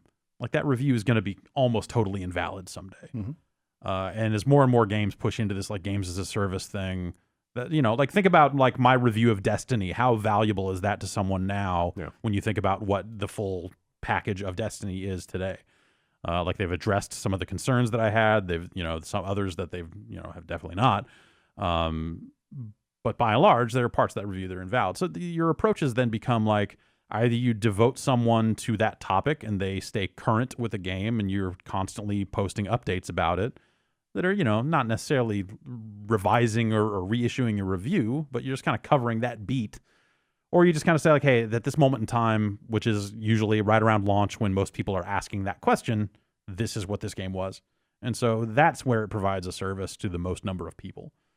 So they're never meant to be like, oh, here's something that's going to keep up with time. Yeah. Because that's impossible. Right. Yeah. It's like, I'm a gamer. I have a finite income. I need to know what I should invest my time or money. Money or time in, and reviews exist for that exact purpose. Like when I was in college and I was just like, okay, I can afford one game for the next couple months. I got to make it a good one. I got to make it something that counts. And it's also there to kind of be a guide for you, right? Because you're like, I know what I want in a game. I want 100-hour RPG that has this and this. So I'm going to read these reviews for these games that are coming up. Right. And if they mention those things, great. Yeah, pretty much. Yeah, it's not necessarily about the score and that other stuff. But yeah, I think that they're, like... games should ship in a working state. That's not. I don't feel like that's a controversial statement. You have to edit that out. Yeah, it's not like, this review made a statement by punishing this game that was broken. Like, no, the game was broken. Like, and that's in it. It was broken in the time when you would review it.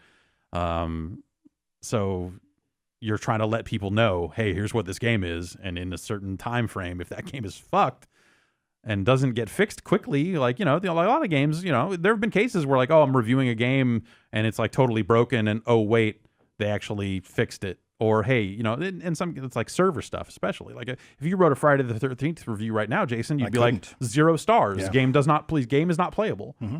So at that point, you're like, that's not even a service for people. Like, to write that as a review is pointless.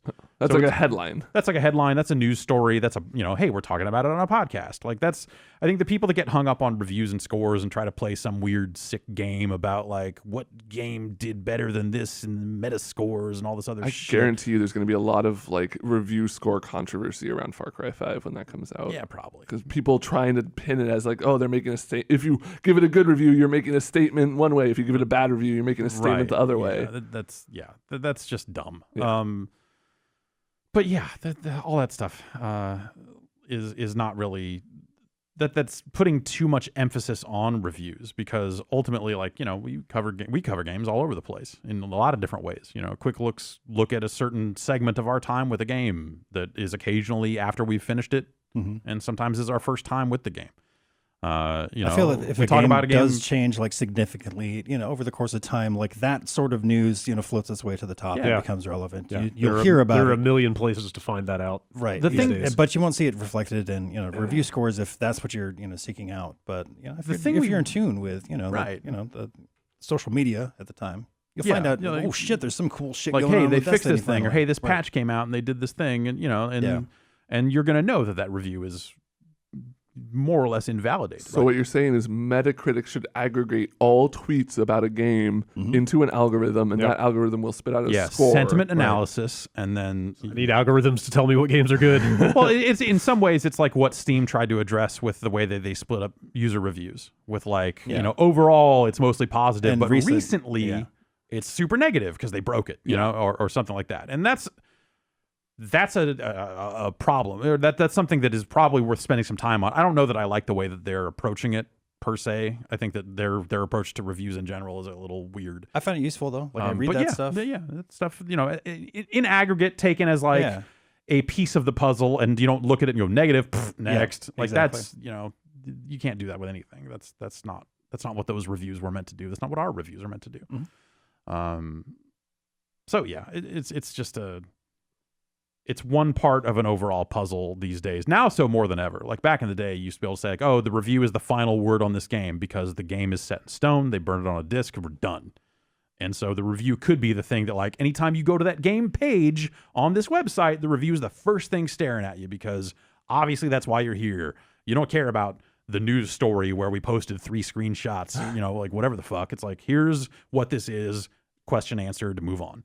And now, like, that's not it. So if you were building a website today, and this is something that we still do, that, we should probably, I don't know, I think we do it better than, let's say, some sites that, we worked on in the past. Like, because GameSpot used to just be review in your face all the time. Yeah.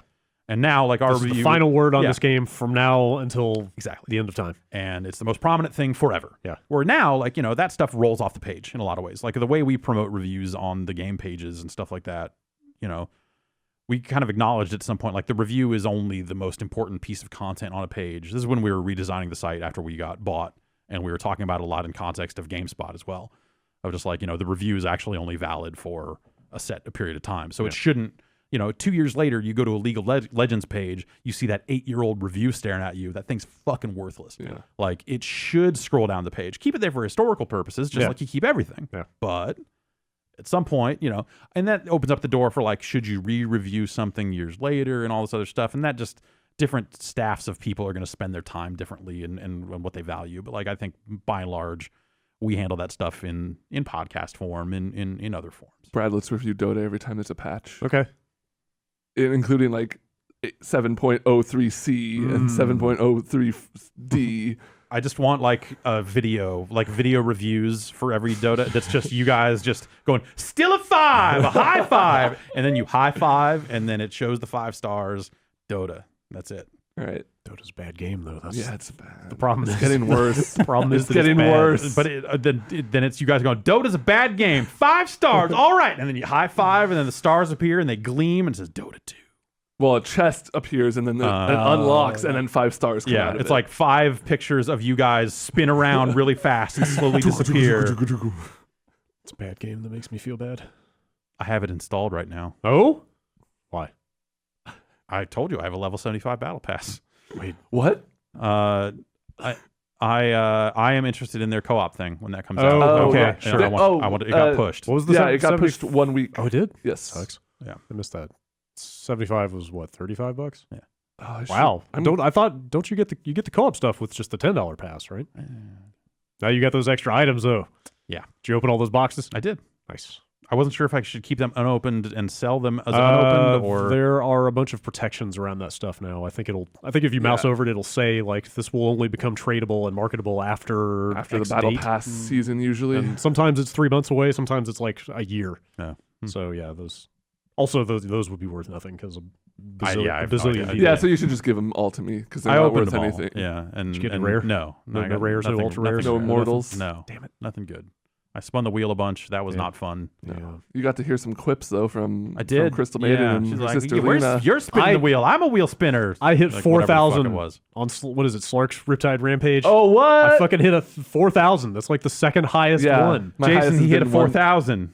Can you fucking believe it? I mean, My God. that thing is That thing is Plinko. speechless. That thing is Plinko. Plinko. It's like the I didn't realize there was It's Plinko in reverse there. Plinko It's the though, most because you go rigged-ass up. It's like, Plinko. so it's underwater, so you're releasing it and it floats to the top. Man, fuck that shit. That sounds terrible. Underwater Plinko. What the fuck is that? It's a bad game. You're not going to give Bob Barker a scuba outfit? What? You may be Drew wrong. Carey, maybe. Yeah. Former Marine, I'm sure. Yeah. Let's see. 2 more emails. Tom from Iowa. The presidential race is now determined by a combination of popular vote and single elimination cage match. Who is our new commander-in-chief out of the Rock. semifinal bracket? The Rock with gold chains and a flat top. David Batista in full Drax makeup.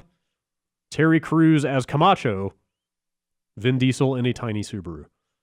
But The Rock. I think it's The Rock. He's like the So- most popular man on the planet. Yeah. Yeah. I feel like But in cage match? a Even man in with a cage. car in a cage match is probably pretty deadly. But it's a tiny Subaru. But it's a vote and a cage I match, picture right? it being like a toy-sized Subaru where his knees are like coming up okay. next to All his right. head. So he's not going to run anybody over in that So thing. is it a 50-50? Like the vote is half of it, the cage match is half of it. It What doesn't go what into are the rules specifics. I don't here? know. We'll have to amend the Constitution to...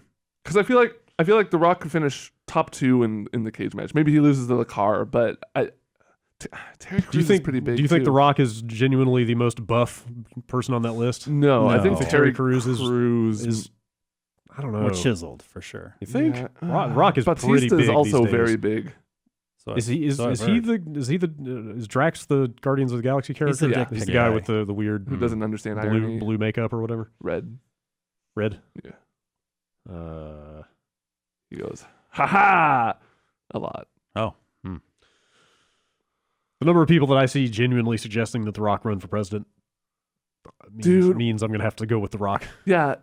I mean, literally, he can win a normal election. I think he can Yeah, win I this think fake there's election. like genuinely actually a possibility at this point. Why not? I don't know. Didn't Baywatch tank? I'm gonna say The Rock. Did it come out? Yeah, I saw that game failed, or that movie failed. Yeah. Pretty badly. So, He's still the highest paid actor in the world. I mean, but can he back it up? people not voting with their dollars. I blame to go, I blame When did Zac that Efron. happen? Yeah. Like, Too holy high. shit, man. Yeah, and Like- that, yeah. Like it Fast very and Furious. it very quickly went from like, should we call him Dwayne Johnson? Like, how do we address this? He's in movies now, to like, okay, he's the highest paid guy in the world. Like, that was a very short. He's a very charismatic. No, you know, I'm guy, not questioning you know, why. yeah. I'm just saying like that. Fast and fucking- Furious. that just- I think is what put it over the apparent edge. why. You go watch The Rundown. like it just It's kind a of good ass movie. It just kind of happened. Yeah. Like Yeah. a meteoric rise. All right. Davis from Syracuse, New York. Another giant bomb lightning round is what he says. Oh, okay. All right. Let's go around the table here, Hands on buzzers. I guess.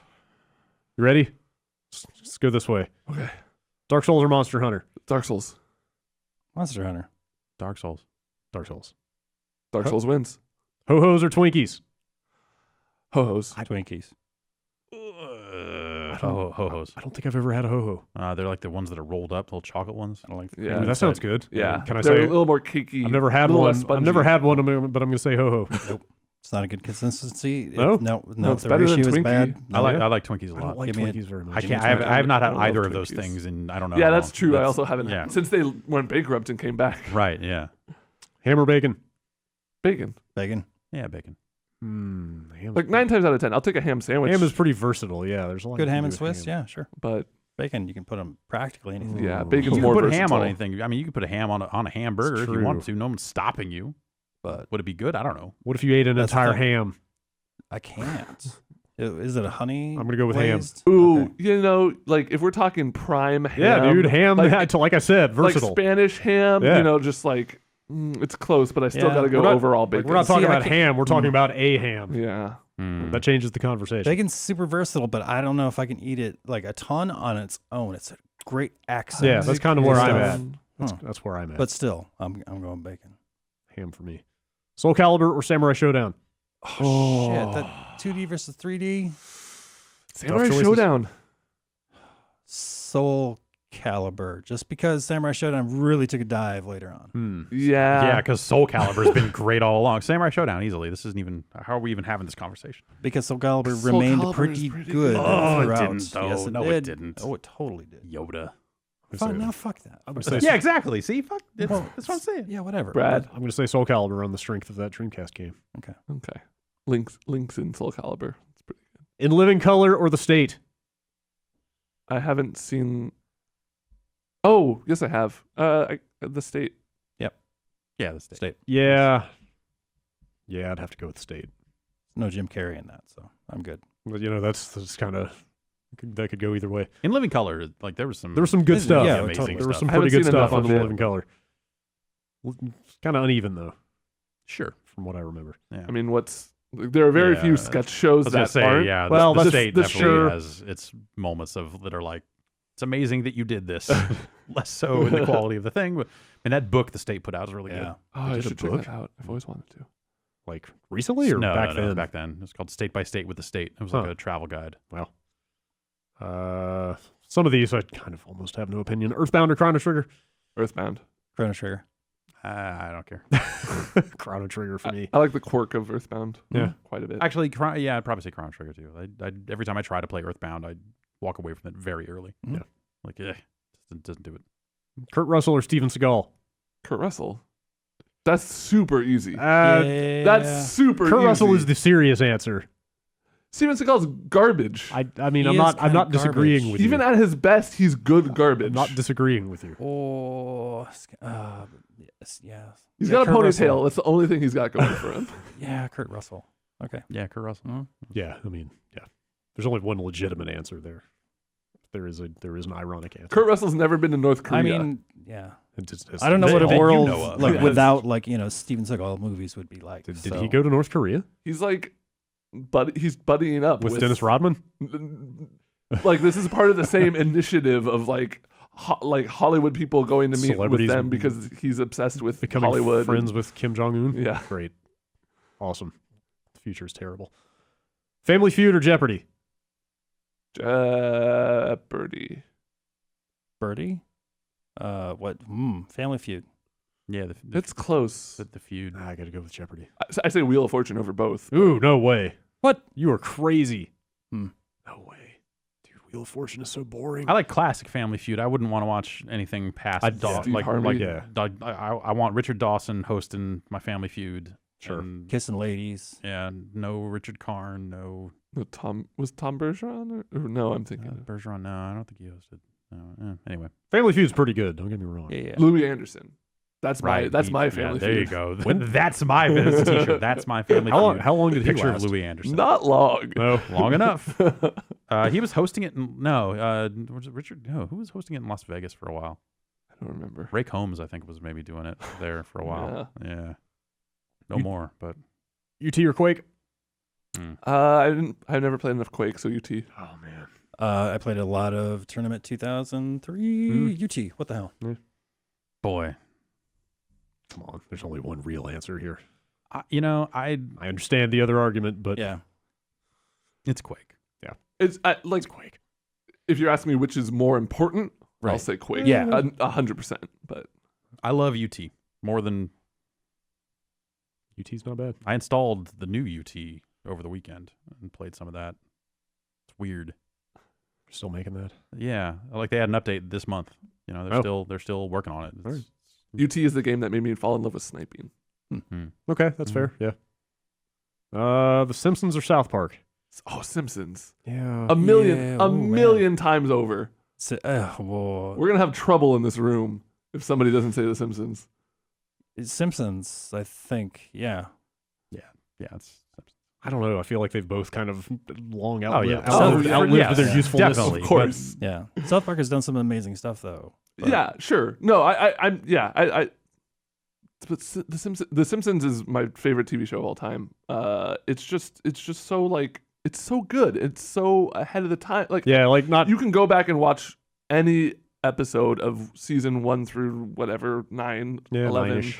Simpsons and I don't know. be About at least a season little one. Like It was a little rough. at season the one's a beginning. little rough. I feel like I Okay. remember it was like kind of season 3 is when it really kind of took off. I even like I have a like slightly larger. I like 2 through 11. I like season 11 a lot. Some people say like nothing in the double digits, but those episodes are evergreen. South Park like is a little too topical sometimes. You know, their topical stuff can be good, but a lot of it doesn't age especially Right. well. Yeah. Like you watch the movie now, you're like, all right, yeah, no, this okay.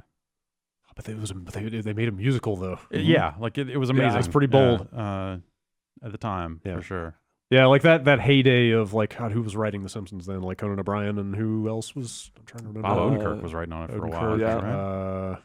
God, wasn't I want to say Dana Gould That's was that's doing probably right. some Yeah. writing on Voice of Gex. Yeah, I think he was there then. Yeah, like that heyday Yeah. around the like season 6-ish or something. South like, Park had the appeal of it's pretty incredible. like I'm not supposed to be watching this, but I'm watching this as a kid. Kind of like that. That was definitely an appealing factor of it. Public Enemy or Run DMC? Run DMC by a sliver. Ooh. Public Enemy by a mile. Yeah, I'd probably say Public Enemy. Yeah, I think I would agree. Ren and Stimpy or Invader Zim? I mean, I'll say Invader Zim, but I like Ren and Stimpy a whole lot. Ren and Stimpy. For reals. I don't know that I've seen more than a episode of Invader Zim. Yeah. So. I think there may be an age group Yeah. thing going on here Yeah. for sure. I was in the perfect age spot for Yeah. Invader Zim, and you know what? Actually, I watched it a month ago. I watched a couple episodes just to see if it still held up, and you know, there's some of the stuff that's like, oh, Doom, haha, like Hot Topic, whatever stuff. But there's some. I liked it all right. in there. I liked Zim all right when it came out, but come on, man. Ren and Stimpy.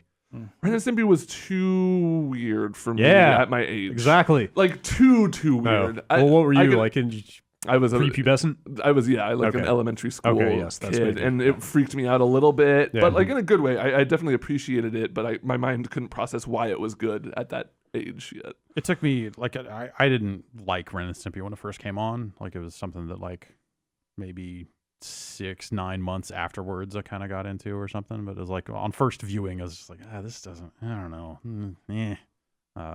But watching it again, you're like, okay, there are kind of layers to this. It's doing some stuff. And, yeah. Metal Slug or Contra? Contra. Metal Slug. Metal Slug, I guess. I I feel there might be more good Metal Slug games than there are Contra games. Like the Metal Slug, they're all really similar, and that's probably a knock against it. But the thing about Contra is it's not designed to eat quarters. So like there are no boss fights where you're just like, oh, that killed me for no reason. And what in Contra? In Contra, you die a lot in Contra. Which is bad because you need to get good. I hear you can do it in one run. But no, that's impossible. No one could ever do that. Yeah, I got to go with Contra. Because you also got like Contra 4? Super C and Contra 3 are pretty awesome. Those are rad, those 3 games are amazing. Like Contra, I found 2 bags of Contra chips in my stuff. Like potato chips? Like like bags of food from that have Contra on them. Just like promotional items? Yeah. Well, they sold them in stores in Japan, I think, is what it was. And I don't know if Konami sent them to us or if I found them in a store and bought them over there or something. But it's kind of like those Halo Doritos. I think it was I think it's like for like some PS2 Contra game, and they're still sealed. Neo Contra's cool too. Oh shit! I feel like I don't know. There were some Contra games that were not great. Yeah, for sure. Yeah. That's Contra's more uneven than Metal Slug. But I think the highs are higher in Contra. Yeah, and Contra kind of did it first, which counts for something. Yeah. Ninja Gaiden or Shinobi? Haven't played it either. Oh, dude. I played a little Ninja Gaiden. Oh, that's it. So lightning round, right? Yes. Gaiden. Yeah. Ninja Gaiden, the NES games. Yeah. And the arcade NES and the games. arcade That's game. a tough that one, arcade though. Ninja Gaiden game. But I like the first Shinobi's not great. Revenge of Shinobi, is however, awesome. is fucking amazing. Shadow Dancer's pretty good. Yeah, Shinobi 3 is really good. I don't think I ever played that. It's really good. Also, it always weirded me out that they put out Shadow Dancer and then they put out a Shinobi 3. Because Shadow Dancer's not a Shinobi game. Yeah, but it's kind of this. But it is a Shinobi game. Yeah. Man, I don't know. That first NES game, man, it's just like introduced people to the concept of cutscenes. That's true. Yeah. Oh God, yeah. Okay, all right. Yeah, yeah. I have to go to Ninja Gaiden. Did you ever play the PS2 Shinobi game? I did a little bit. I don't think so. Yeah, that's kind of that's a mid-range Who made character that? action game. It's kind of a B game. Yeah, totally. Oh yeah? Yeah. Huh? Who made that? Sega. Sega. put Did it they? out. Huh. Yeah. And there was a follow-up to it that was what the fuck was that game called? Did it have a different Shinobi 2. protagonist? Yeah, it was like a female protagonist. Yeah, I remember. Kunoichi. Okay. Right. Yeah. Yeah, that's right. that right? Okay. I don't remember. I think That one I didn't play. Mixing that up with Otogi, basically, Yeah. or maybe, which is also like No, a you're just ninja making things up. character action game. From did Otogi. Yes, right. Kind of same era, though, right? Same That sounds about right. general yeah. time frame. Yeah, Otogi was Xbox only because Microsoft Right. published it. Right. Ric Flair or Hulk Hogan? It's hard. This question got a lot easier in Yeah. I would say up until 2 years ago, Hulk Hogan. Yeah. But if you're completely making them just the characters that they portrayed in wrestling, then Hulk Hogan. Hell no. Woo. Flair all the way. Yeah. Yeah. Yeah, I'm with you. Real Like Flair. it's separate from the real life bullshit. You'd say Hulk Hogan there. I think that's definitely like someone grew up in the South. Yeah, I was I just didn't. about. I thought you were. I was Midwest. Yeah. Okay, well that's like. The But I got South a, no, in I got a lot of ways. Ric Flair Yeah, actually in yeah, the I bet. Midwest as well. But Well, that like, is- that as is- a heel character, like charismatically, like what did Hogan do? Like he was just popular with kids, right? But like that's the wrestling I was watching. Like NWA and WCW. Like that was not even a factor until right. the late 80s, and like I had one friend who was into that instead of WWF. We just made fun of him because like you'd go like, oh yeah, Sting, real cool. Ric Flair wasn't in 3 Ninjas 3 Kickback. Yeah, got me. But what if he was? You know, It'd be worse. yeah. I gotta go Ric Flair just for the hometown advantage. Neither of them hold a candle to the Macho Man, though. Yeah, Definitely, yes. definitely true. I'm with you. Virtua Cop or Area 51? I didn't play any Virtua Cop. I've seen it, but I like Area 51 a whole lot. Virtua Cop, like that Sega Flair, so good. Yeah, Sega Flair definitely better. Than Virtua Hogan. Virtua Cop for sure.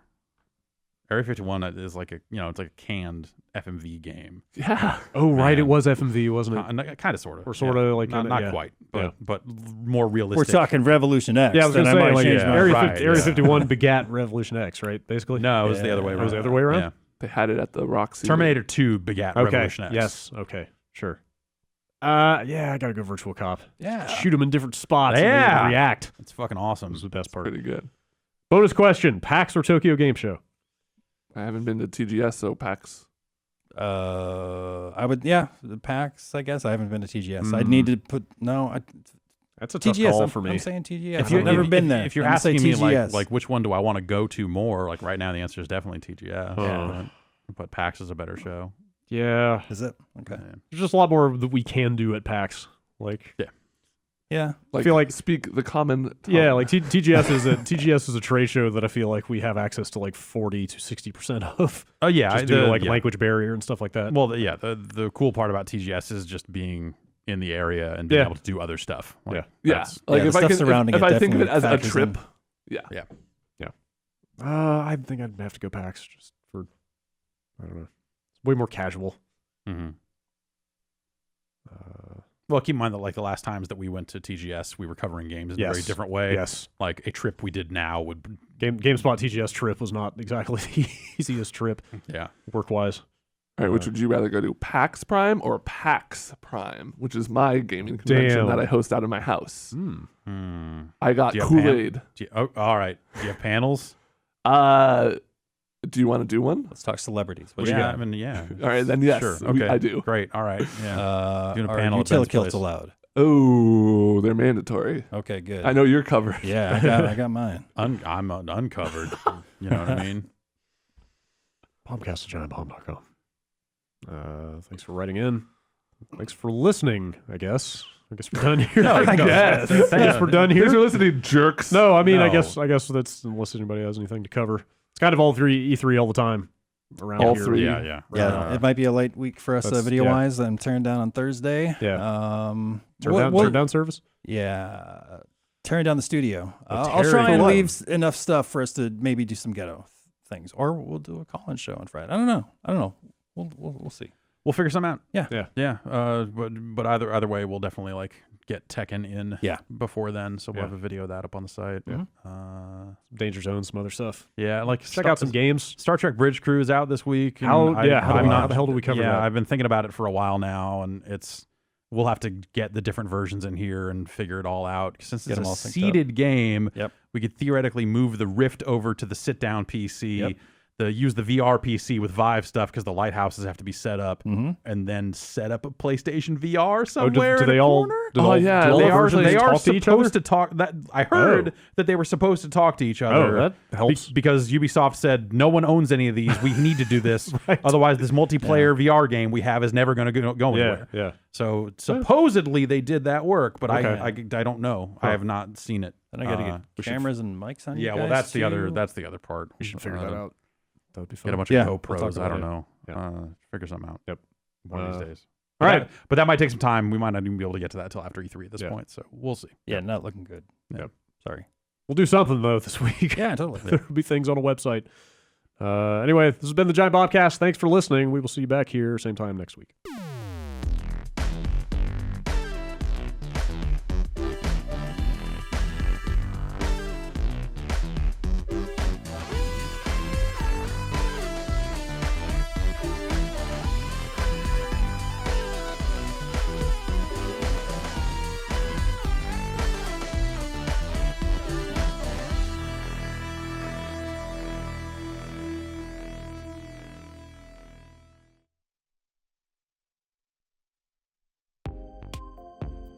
For a great shave at a great price, join the Dollar Shave Club. New members get their first month of the executive razor and a tube of Dr. Carver's shave butter for only $5 with free shipping.